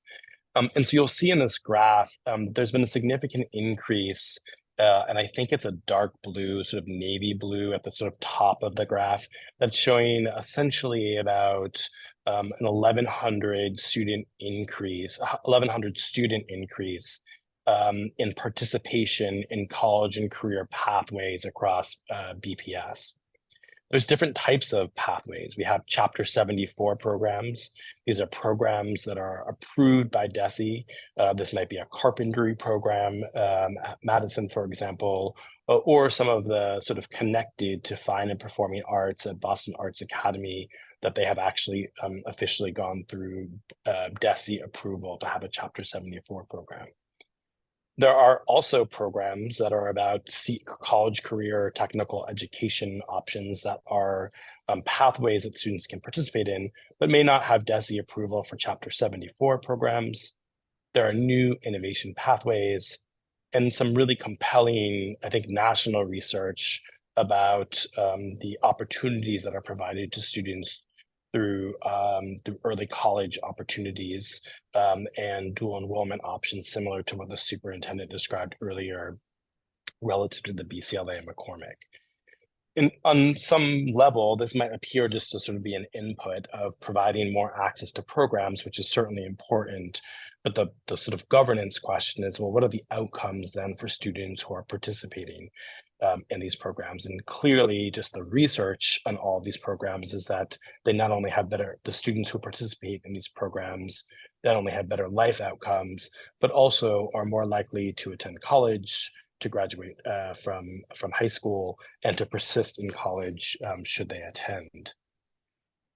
It's also true in BPS when we look at this in the context of our graduates, that students who participate in the secondary pathway program are far more likely to graduate from BPS. And so this bar graph looks at students in, I believe it's a purple color, who are not participating in a pathway. And you'll see that depending on the year, the average graduation program rate for a student who did not participate in a pathway program is somewhere between 78 to 81%. But students who participated in some type of pathway program, no matter the program, have higher levels of graduation from BPS. And so we think that continuing to invest in this, to expand opportunities, similar to, I think, the ways that the superintendent described, that while we are proud of the work that is happening at Madison that we want to continue to invest in, it can't be the only option across the city for students who are interested in Chapter 74 programs. And so we need to continue to work with our school leaders and our school communities to expand those opportunities across Boston. We've also continued to do work to expand the the racial and ethnic and linguistic diversity of our educator force across Boston. There is compelling research to suggest that if we continue to increase educators of color across Boston, if we continue to increase educators who contribute to the linguistic diversity of Boston, that this is good for our students, that it will move academic outcomes. And so you see the line graph on the left that articulates the increase of almost about 10% of educators who report that they are fluent in languages other than English from 2019 to where we are today. And a bar graph, a stacked bar graph on the right that is looking at the percentage of educators. The light blue the light blue parts of the graph represent white educators in Boston, and the darker blue parts of the graph represent Black educators across the city of Boston. And while we are proud that we are making some progress in some really critical areas across the Boston Public Schools, I often say, and my colleagues have to listen to me communicate, that two things can be true in Boston: that we can be continuing to make progress in really important, visible ways, but that in many other ways, to the points that I've made here this evening, that this can't just be about facilities. We have to do work to move the academic needle across all schools in Boston. And the way that we do that is through prioritizing a focus on instructional practice. And so I think we're going to display some data now that is illustrating to us the implementation problem that we think we have, that we need to make sure that we both support and hold ourselves accountable as a central office to ensure schools have what they need to ensure better implementation. I'll turn this back over to Leslie, who's going to introduce some of that data, and then I'll talk a little bit more about the SOA priorities. Thank you, Drew. So here is some pretty sobering data as we look at our students with disabilities and multilingual learners. We see that, again, students with disabilities and multilingual learners remain extremely low with performance, not exceeding the 20th percentile. Hence, this being one of our areas of focus as we think about our SOA submission and the work to follow. Next slide.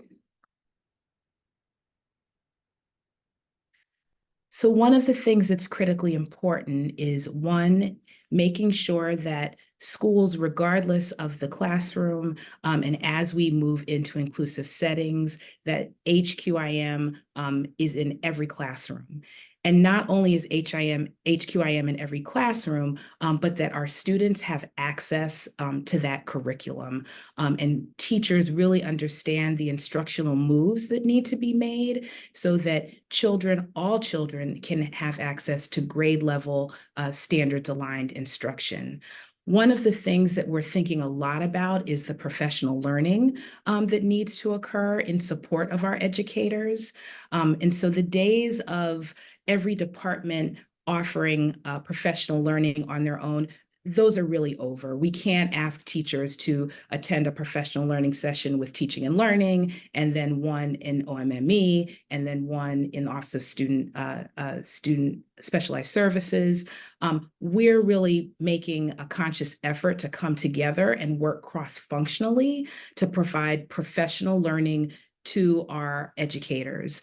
So we're in the process now of creating a 12-hour course that's really rooted in high-quality instructional materials, and again, facilitated cross-departmentally. So if you can think about, let's say, a first grade educator that is implementing the focus curriculum in K2, and think about them coming to a professional development session that's not only facilitated by folks in the early childhood department, but also we have members of the OMME team there, of specialized services there, to talk about when you get to a particular lesson in focus, what do you do when you have a student that has particular needs? How do we address those needs and make sure that all students can access that same lesson, no matter what they bring to the table or what they need?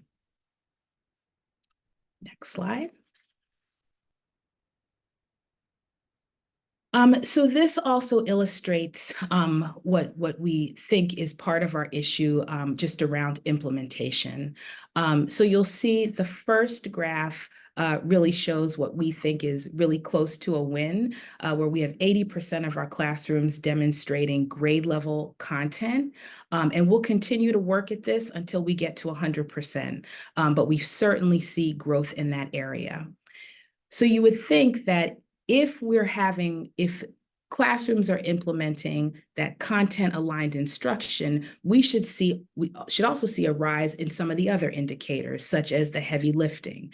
So the expectation is that the teacher is not doing the heavy cognitive lifting, it's the student that's doing the heavy cognitive lifting.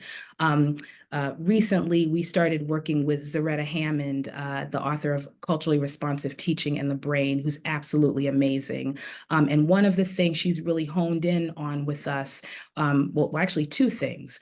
She said, one, you want students to use their brain. That's how you really move the needle. The other piece of it is that coaches and support, we're not just peddling practices, but we're really honing in and supporting our educators to make instructional decisions in real time. So when you see a student is stuck, how do you then coach an educator and work with an educator around getting that student unstuck? And so hence, we think our issue really lies with the implementation issue, where we want to continue to support our educators with the implementation of the high quality instructional materials. They have them. We're starting to see a lot of progress, but there's more progress to be made. And the onus of that really falls on us here in central office and those that are school-based to support our educators around implementation. And so I already talked a little bit about professional learning and the 12-hour course that we're working on that would be available to all educators, but also thinking about what does coaching look like in the classroom? What are the job-embedded supports that we're offering to schools in real time? And that's a real focus area for us, and making sure that regional liaisons, when we're partnering with folks, that they really have the most up-to-date evidence-based practices to then in turn support our educators.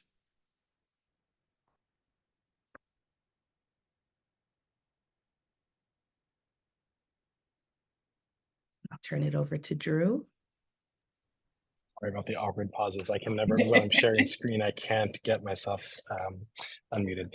So all this to say, we wanted to back into the conversation on SOA by just leading with where we see some of our system challenges and how we can really use this as an opportunity, the Student Opportunity Act in our submission to DESE, to really hone in on the things that we think are going to most move the needle for our students. And so, as we've previously communicated, we're focusing on 3 evidence-based programs. One, continuing to support on one end of the early entry into Boston Public Schools, a comprehensive science-based approach to early literacy practices. On the other end of the extreme, focusing on access and opportunities to college and career pathways for our secondary students, and to ensure that our students across a pre-K to 12 system have access to a diverse cadre of educators in the Boston Public Schools, and that we continue to increase the qualifications of educators across Boston, most notably for our students with disabilities and our multilingual learners and educators who have the certificates and licensures to support our students. The SOA also requires us to submit metrics that we will be responsible for communicating to both our community and to DESE about our progress over the 3-year submission.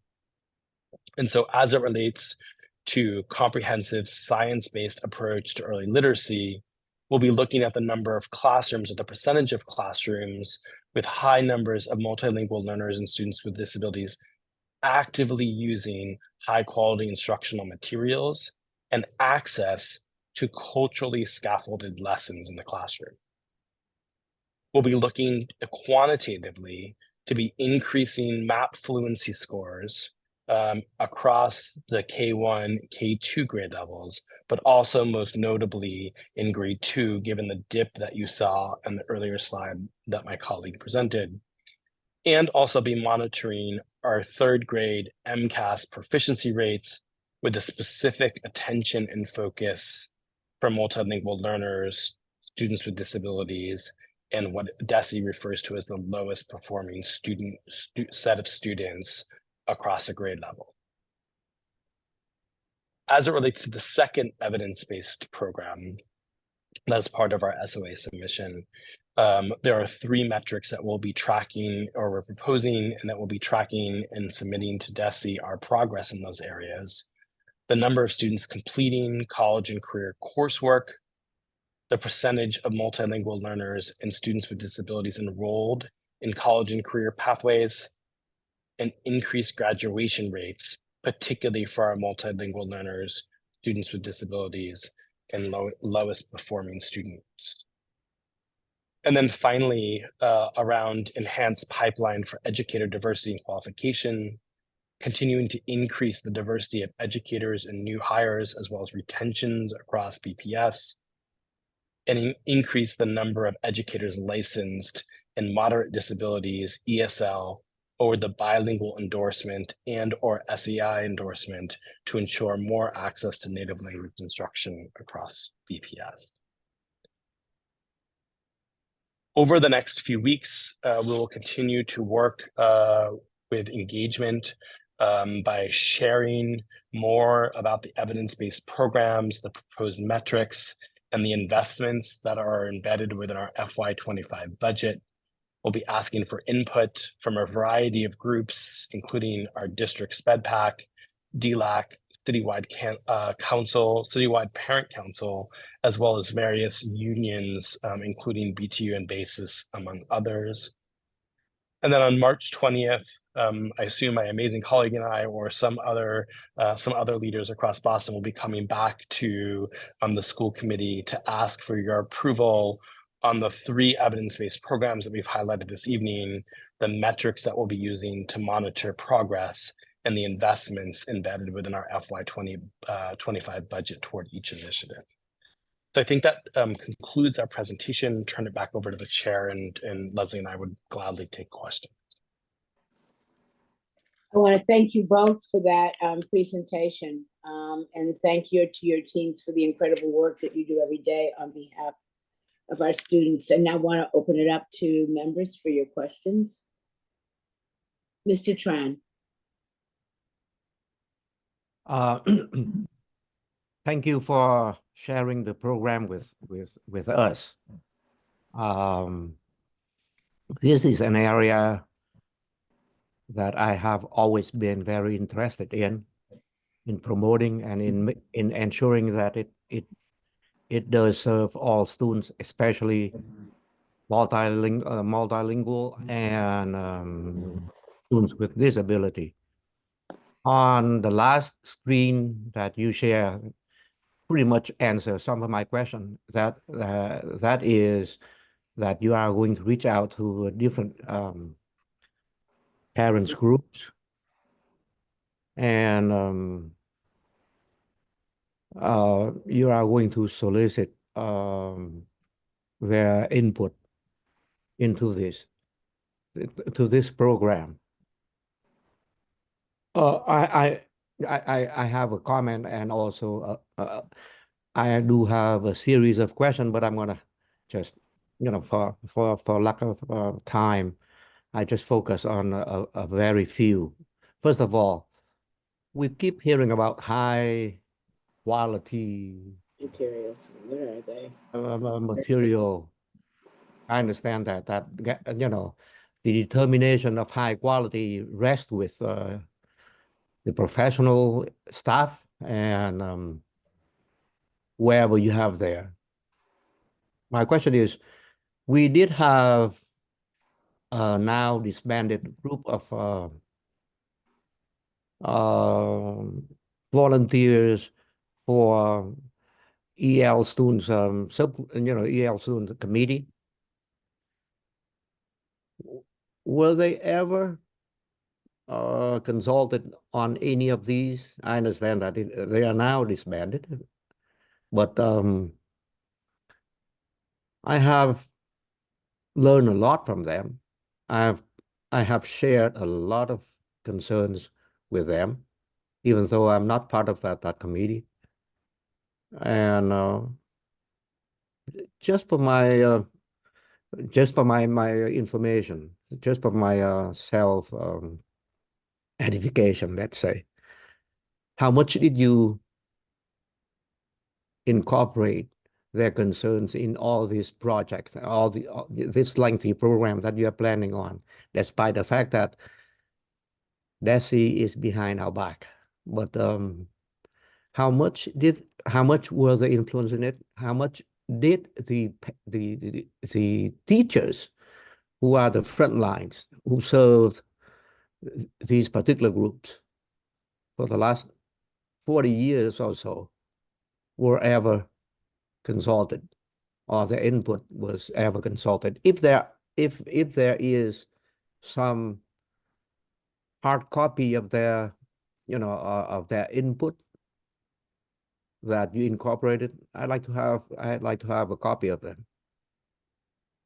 As I said, this is an area that I will continue to be very active in ensuring that students with disability and and bilingual students with multilingual capability are going to be dealt with. Not the same as, not the same as the regular students, but at the level that will bring them to the same level as the regular students. Thank you.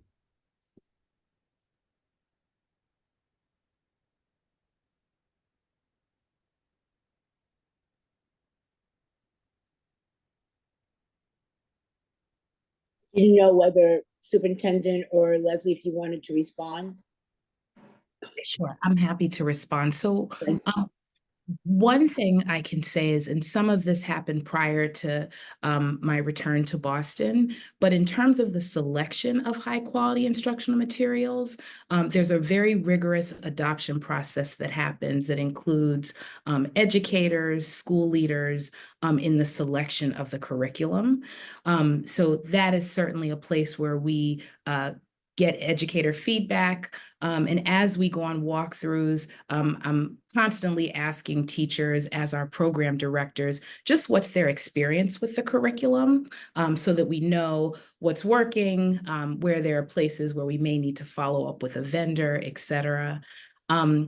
I don't know if I'm as prepared to speak to just the engagement with the different PACs, but I can say that as of recently, myself and many of the other chiefs have been meeting with the leaders of the different PACs to talk about this work. And while we haven't solely focused on these priority areas in the just thinking about the SOA, again, these are not new areas. And so they've come up many times when we've talked to parents and when we explain the work that we're doing. And I think that's one of the things that is going to be powerful about this SOA submission, is that it's not new work. We're really building on work that we've seen success with, but where we've also identified really clear areas for growth. I feel like in terms of teaching and learning, one of our tasks is incredibly clear. One is educator professional learning around the implementation of these materials. It's complex. Using these materials, it can be dense. It takes a lot of time. I think that the educators learn a lot from one another. As I've attended common planning times, I see huge just growth and aha moments as educators learn from one another. But our task in teaching and learning is really clear, as well as the liaisons and the regional model. We really need to support with the use of these materials to make sure that they're implemented properly and with fidelity. I'm not sure that that absolutely answers your question. School committee member Tran, I can also add, last year there was in the implementation of the multilingual learner strategic plan, part of that was engaging with EL task force members in several different subcommittees where we met during 3-hour sessions. I think each of them were maybe 3 sessions. And part of that was diving in deeper into some specifics. And we had some of our multilingual instructional coaches that shared some of the information around the ESL curriculum that they were building. I want to note this in particular because as Leslie shared, we vetted very carefully high quality instructional materials in English language arts and in mathematics. As it relates to ESL curriculum, this is something that many districts across the country are really grappling with, because you want to make sure that students receiving ESL don't get something entirely different, but also of high quality. In some of the vendors that we use, they don't yet. They've been in development for the ESL curriculum. So in that void, our multilingual instructional coaches actually worked very hard to create our own ESL curriculum that is aligned directly to the high quality instructional materials in English language arts for students who are in the English only classrooms that receive. This is also something that we have worked closely with and shared with DESE, and the team has been asked to share and present in other circles with other districts. It really is very, very good work that has been done. And we have spent this year, including last summer, training ESL teachers on the curriculum so that they have not only the materials that are aligned, the high quality English language arts materials, but also the support and training from our multilingual instructional coaches. I'll jump in there. I appreciate your response, and I appreciate the clarification. My concern remains the same. I believe that whatever the inclusive program that are designed right now to incorporate or to somehow integrate ESL students and students with disability into the same program with with regular students, despite all the efforts that you are doing, does not meet my belief on equality or on equity. In terms of equity, students with disabilities, students, multi-language students who are learning English are to be provided the kind of services that will bring them to the same level of education as a regular student, not putting them together and consider that is and then consider that is the kind of program that would be fair to everybody. That's my concern. So I will remain very steadfast in my closely monitoring this program before any vote. And just like Member Hernandez raised a question regarding capital planning, I'm not going to vote for anything, even though I understand that it is beyond my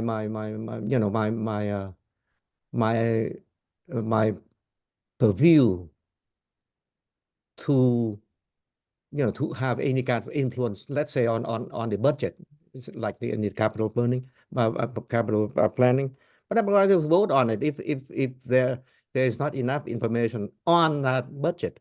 If it is on that budget question, even though I know it doesn't have anything to do with me. So here it is going to apply the same.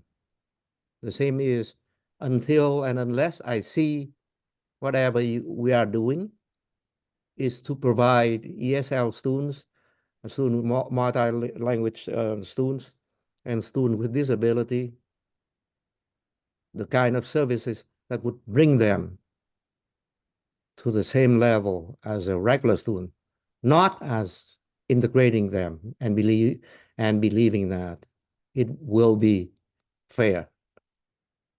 So that's my concern. Thank you.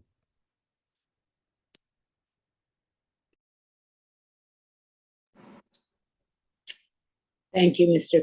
Tran. Mr. Cardet Hernandez.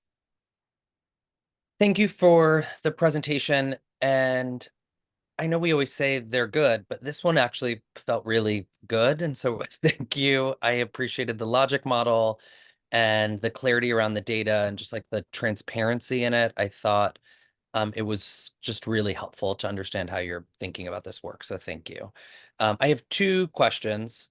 The first is I'm understanding the work that happens around assessing the high quality instructional material. I guess the second question I have is the focus curriculum is curriculum that we made internally, correct? And has that curriculum had any sort of external validation? Like, have we brought it to Ed Reports or to the state to curate, to review it? And then what was the feedback that we got? So that's a great question. So we are actually in the process of soliciting, we have a contract out for it to be vetted. The reason why it hasn't been vetted as of yet, we have actually appealed to Ed Reports to have Focus vetted, but they will not vet it because it contains other curriculum in it. So because it's our homegrown, but then it has Heggerty and Foundations, they won't rate it. So we had to find another vendor. And so it's taken the early childhood team some time because we want to find the right vendor so that we get the right feedback. We have found someone. So we're in the process of getting that contract going, and we'll hopefully have that feedback sooner than later. I'm really happy you're doing that. Was there a reason not to go with the state on this one? There's the like teacher review process, curate. I may be minimizing the work that they do, so I apologize for that too. No, it's all good. Curate was very similar to Ed Reports. They just wouldn't take Focus because it had other curriculum embedded in it. That's fantastic. Thank you for that. And it will be good for us to hear what happens and then sort of the tuning process that takes shape after that. The last question I have here is, I guess it's twofold. I'm making the assumption as a former principal that people don't opt into the curriculum as a school leader because of the demand on professional development. Is that a fair assumption? Or what would stop someone from opting in? Yeah, so I think there's a couple things. I think one at the secondary level is where we see more of the hesitancy to opt into HQIM. And I think that's because just in some instances, teachers are using frameworks like advanced placement. And so they're really seeing that as a curriculum, but it's really a framework. I also think there are times where teachers are just really wedded to their teacher-created materials. So we actually had a meeting at a school where there were some educators who were pretty hesitant about HQIM.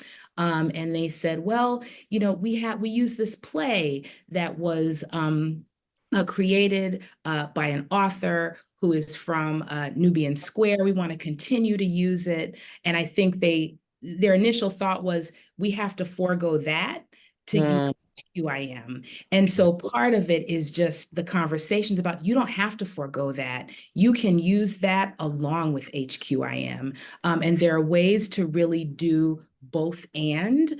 So I think a lot of it is just, just conversations with educators, specifically at the secondary level.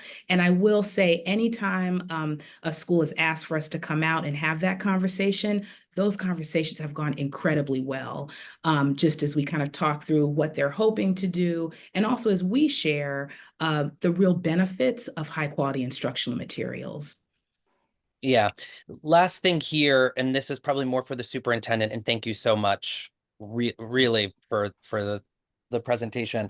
As we go into contract negotiations if we're gonna realize this, it sounds like there is a lot of work around implementation that's necessary. I think we have 30 professional development hours in the entire teacher contract for our traditional schools, and it made my heart sad when we voted for that. I'm just sort of curious, like, in order to realize this, I suspect it will require increased professional development. And is that a focus for us as we think about sort of the path forward with our labor partners? So I think, we're in the beginning stages for contract negotiations, and the academic team, key members are on the team. So I'm sure that this particular part will come up from them as a priority as we identify what priority areas are. And I think, it's also the value, to, I think, Dr. Miller's point, that this doesn't represent a change of priorities, that this actually represents a focusing additionally on the same priorities. And the advantage to that is that the way that the district PD hours can be used, we're not, we're not asking school leaders in the staff to have to take on one more thing. We're just asking them to double down on the work that we've been doing. So I think there's a strategy there on a lot of levels. But as we get deeper into negotiation, I'm sure that we'll have some opportunity with committee to talk through this. And then just to end on this point, I guess maybe more important, I should have asked, do we have enough professional development time currently to realize this vision and to see the type of growth that the two of you spoke about this evening?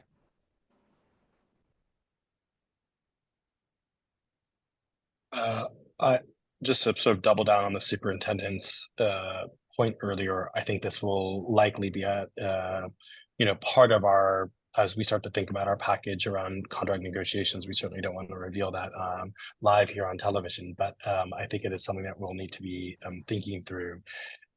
We have been able to prioritize professional learning for educators across Boston in ways that I have never seen in Boston, right?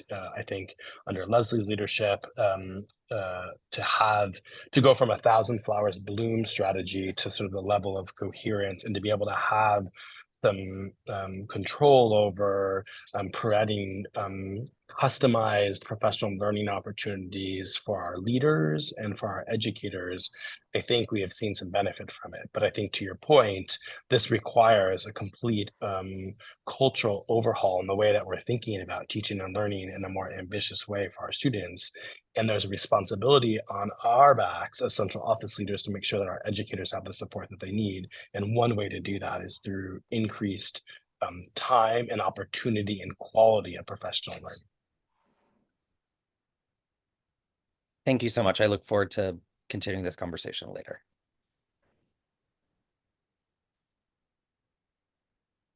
Mr. O'Neill. Thank you, Madam Chair, and thoughtful conversation already. And I was getting late, so I'm going to try to limit my comments. Great presentation. Love that we're actually talking about student outcomes and student achievement. Really applaud the focus on the three areas. Totally understand, support, encourage the focus on early literacy. We've been talking about that for a while. Such a building block for our students, and love at the other end of our students' learning journey, the focus on early college, dual enrollment, etc. So two questions. One, was there consideration of having a focus as well, kind of in the middle of our students' journey? I'm wondering what was considered and not chosen, because the third is the teacher pipeline and educator diversity, which is also critical. So I'm interested in that, superintendent or anyone else. And second, with the metrics, I love that there are specific metrics. I'm interested in, are there actually goals associated with those metrics? Because so you say we're going to be tracking this, we're going to be tracking that, et cetera. You listed each of the things you're going to be tracking, but are there goals set against those metrics for 1, 3, 5 years aspirational or achievable or reasonable, et cetera. So I'm not sure who would answer that question, Superintendent. I can start. Oh, go ahead. No, it's okay, Drew, go ahead. There aren't currently goals, although we certainly have thought about that. I think we were frankly used as our blueprint, the school committee goals and priorities that were established. We think that they, across an educational journey, are things that we really should be shooting for. I think that they could potentially, we should probably re-engage in a conversation on them. I think the blueprint is there, and I think there are probably ways that we could make them smarter in the sense of, like, you know, measurable and a little bit more specific in some ways. But we really tried to sort of model our work after things that this body has already agreed to are important for us to think through. And so that was our inspiration. I think we can certainly, as we come back to you on the 20th and we do some further engagement, we could, under the direction of the superintendent, attach some specific SMART goals to these metrics. And through our continuous improvement work that we're doing, I have to give credit. And I hope if you get an opportunity not only to thank our school leaders and our educators, but also our regional school superintendents and our operational leaders, are extraordinary leaders across Boston. And they are once a quarter meeting with every single school leader in their region. And we are getting down to evidence-based conversations about whether or not the data across the universal expectations is demonstrating that each one of our schools is making progress or continuous improvement toward those goals. And so we are sort of monitoring them, and we are, through the QSP process, establishing school-based SMART goals in the key areas that are connected to the universal expectations. But I do think that there are opportunities at a systems level to be clear about what those goals are, and we'd be happy to do that in collaboration with the committee. Yeah, I think they would be helpful. You know, you inspect what you expect, right? And setting a goal, it's one thing to say we're going to be looking at the, you know, in literacy, I think you had 2 metrics as an example. It's one thing to say we're going to be looking at this. It's another thing to say we're going to be looking at this and here's what we're aiming for. And it could be aspirational, it could be, and that's why sometimes a 1, 3, 5 year goal, with the 5 being the 5-year goal being aspirational, but having the steps that people, there's a lot of buy-in when you're moving towards a common goal and people can see it and you can track it.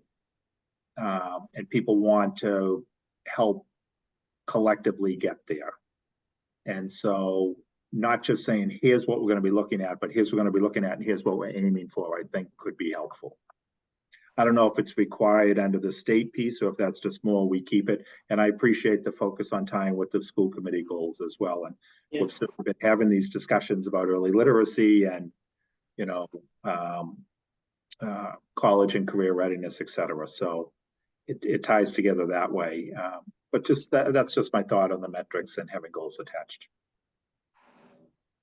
Yeah, I think that's correct, Chair. And we've started to have those internal conversations, because this allows us a continuity that we've begun with the committee and I think can continue. I also think that, you know, part of the exercise of the SOA is really adopting from parameters that DESE's setting. And I think there are a few others that, you know, we have deep interest in, such as chronic absenteeism, that aren't represented here, but we would surely want to put some metric and goal too. So there'll be more to come on that for sure. Dr. Miller and Dr. Eccleston, do you guys want to just address how we're actually, although these are the bookends of early ed and early ed literacy and the secondary work, how the work of equitable literacy and that framework, as well as inclusive ed, is really addressing the broader continuum of pre-K to post? Sure, I'm happy to jump in. So I think this is one of the reasons that we've really divided equitable literacy up into K2, 3-6, and 7-12.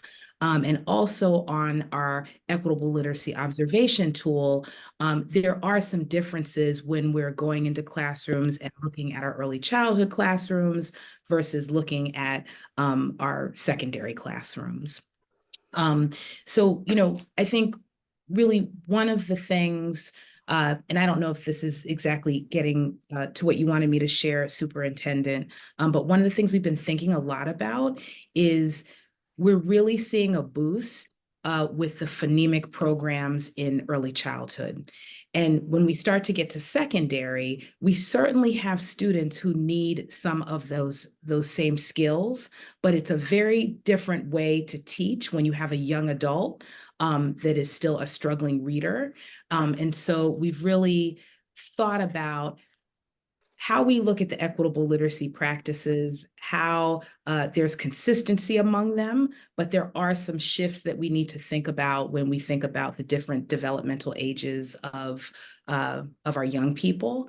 There's a lot of work that's happening with the school-based coaches, as well as interventionists that are really carrying out some of these equitable literacy practices and thinking about it in the context of these specific grades, middle school, or I should say 3 through 6, and then 7 through 12, but really keeping these evidence-based practices at the forefront of what we're doing, because those are the places where we think we'll see the most movement. So I hate to be a broken record, but I think it also comes down to not just, again, not to use Zoretta's words, but to use her words, not just peddling these practices, but when it's time to make instructional decisions, that's where it gets super complex, and thinking about how we support our educators in doing that with students.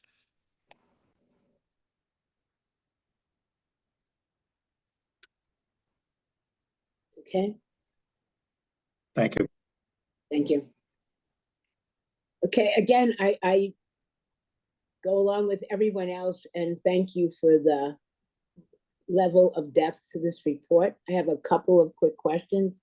I know we're almost at what 80+% of people that have adopted quality materials. Why aren't we at 100%? And I ask that in correlation with looking at the issues that we have, particularly at that 1st to 2nd grade split. Are there any, how do we look at the outcomes of kids, the choices of schools, the abilities of teachers, because they're all related? And where does the district step in to push change when our student outcomes are where they are? Sure. Drew, do you want me to take it, or do you want to? I think you should definitely start about where we see gaps in the 100% adoption. So again, Chairwoman Robinson, we definitely, I think the biggest push is around the secondary. So that just gets at what I spoke about some of the teacher created materials. But then we also, for instance, in Region 1, for example, our district supported curriculum for K-2 and ELA is focus. In 3 to 6, it's expeditionary learning, and in 7 through 12, it's study sync. In Region 1, they're very interested in using a curriculum called Fish Tank that is highly rated on Ed Reports by all, all markers. And so that region has submitted racial equity planning tools that we're in the process of vetting to give them final approval on using Fish Tank. I will say that region has been very thoughtful. The school leaders have worked collaboratively on parts of the racial equity planning tool, and then there are other parts that they've worked on independently in their schools around the data that they want to submit. So I think that's a place where if they do adopt Fish Tank, those are high quality instructional materials. So there's a whole region that will adopt that, and then we will get even closer to the 100%. So I think those are just 2 reasons that I can put out there now that I think are kind of have us stuck at 80% and hoping to get to 100% sooner than later.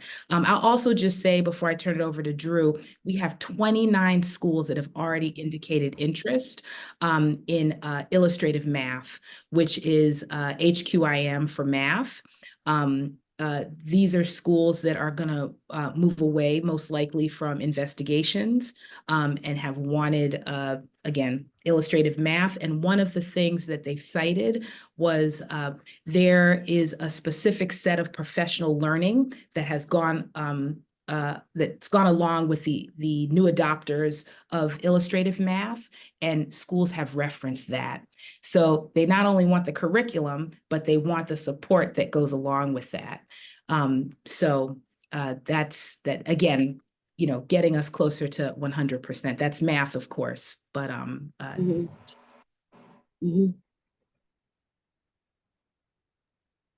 Drew, I I just don't know. wanted to, yeah, I just wanted to add, I think I just got excited when the chair asked that question. That's why I was like, sort of nodding in approval, because it is, I think, the most important question. But I think one of the things that we didn't, I was hoping that we might hone in on a little bit in the Q&A is that Leslie shared a slide that said, like, well, in many classrooms today, far more likely today than ever before, are we likely to see students having access to grade level materials in front of them, right? That is a huge win for us, and that has not always been true in Boston. But the materials themselves, just in front of students, don't necessarily translate to better outcomes for students. And so what we see happening sometimes, and I do not mean this in any way disrespectful to our amazing educators across the system, but what we see in many of these walkthroughs, we are with other teacher leaders at the school. We see the teachers working exceptionally hard. They are, in many cases, are doing the heavy lift, and the students aren't doing that, right? And so I think that is the next layer of our work, is to make sure that both the lessons are appropriately scaffolded from a linguistic perspective and from a specially designed perspective for students with disabilities, but that our students are expected to do the heavy lifting, and that we don't accidentally change the cognitive demand of a task because it becomes so highly scaffolded. So if the teacher, for example, has a sort of complex text in front of students, they're reading the complex text, they're supposed to write a response to a question, but if the teacher scripts that question on the board and then asks the student to copy it in his, her, their journal, the task actually becomes from a cognitive demanding one to one that's essentially just copying the work that the teacher generated on the board. Yeah, my next question was about heavy lifting, so thank you for answering that in advance. The other question I have, again, you know, I believe truly that teachers should have great voice in the materials in schools. My question, knowing that we are a district where children often are moving schools, is there enough continuity in the way that things are being taught so that a child isn't put at a disadvantage or whatever if they move from school A in the 4th grade and are getting one set of materials and then go to another school, or even so in the younger grades? You know, how are we making sure kids don't get lost in the shuffle of school choice as it comes to a continuity of their learning? So I think that's a great question. And that is a big driver for district supported curriculum. You know, really opting, while we do give some choice around, you know, you have to use, it has to be high quality. We really are pushing district supported so that there's a consistency throughout the district. Thank you. I know my time is up and it's been a long meeting already. And so with that, I am going to ask myself and other members to please get additional questions into you all over this next week, the next 2 weeks, to be answered. I have a number more as well. But thank you all for this, and really want to spend some more time reviewing the documents as we move forward. But thank you all. At this point, we will return to public comment. Ms. Sullivan. Thank you, Chair. We have no speakers for public comment on reports. All righty, thank you. Any new business? Right, hearing none. That concludes our business for this evening. And as a reminder, the school committee is holding virtual meetings on Zoom from January through March. And the committee and superintendent will hold a virtual fiscal 25 2025 budget hearing on Monday, March 4th at 5 p.m. The focus of that hearing will be the central budget. And again, if you have any questions, please get them in writing. We've only got a few days before the meeting. On Wednesday, March 20th, this committee will hold a virtual fiscal year 25 budget hearing at 5 p.m., immediately followed by a regular school committee meeting at 6 p.m. If there's nothing further, I'll entertain a motion to adjourn the meeting. Is there a motion? So moved. Thank you. Is there a second? Second. Thank you. Is there any discussion or objection to the motion? Hearing none, Ms. Sullivan, will you please call the roll? Thank you, Dr. Alkins. Mr. Cadet Hernandez, Yes. Ms. Lima Barbosa, Yes. Ms. Polanco Garcia, Yes. Mr. Tran, Yes. Mr. O'Neill, Ms. Sullivan, as I reluctantly hear you, I call my name for the last time as you do a roll of school committee members. Next to In the last. 16 years of calling the roles, I say yes. thank you. I'll be here for the budget hearing on That's Monday. right, one more. This is the Oh, next okay, to the great. last meeting. Yes. How can you miss me when I won't go away? And Ms. Robinson, Yes. we're adjourned. It's All unanimous. right. Thank you. Thank you all and good night. See you on Monday. Good night, everyone. Good night, all.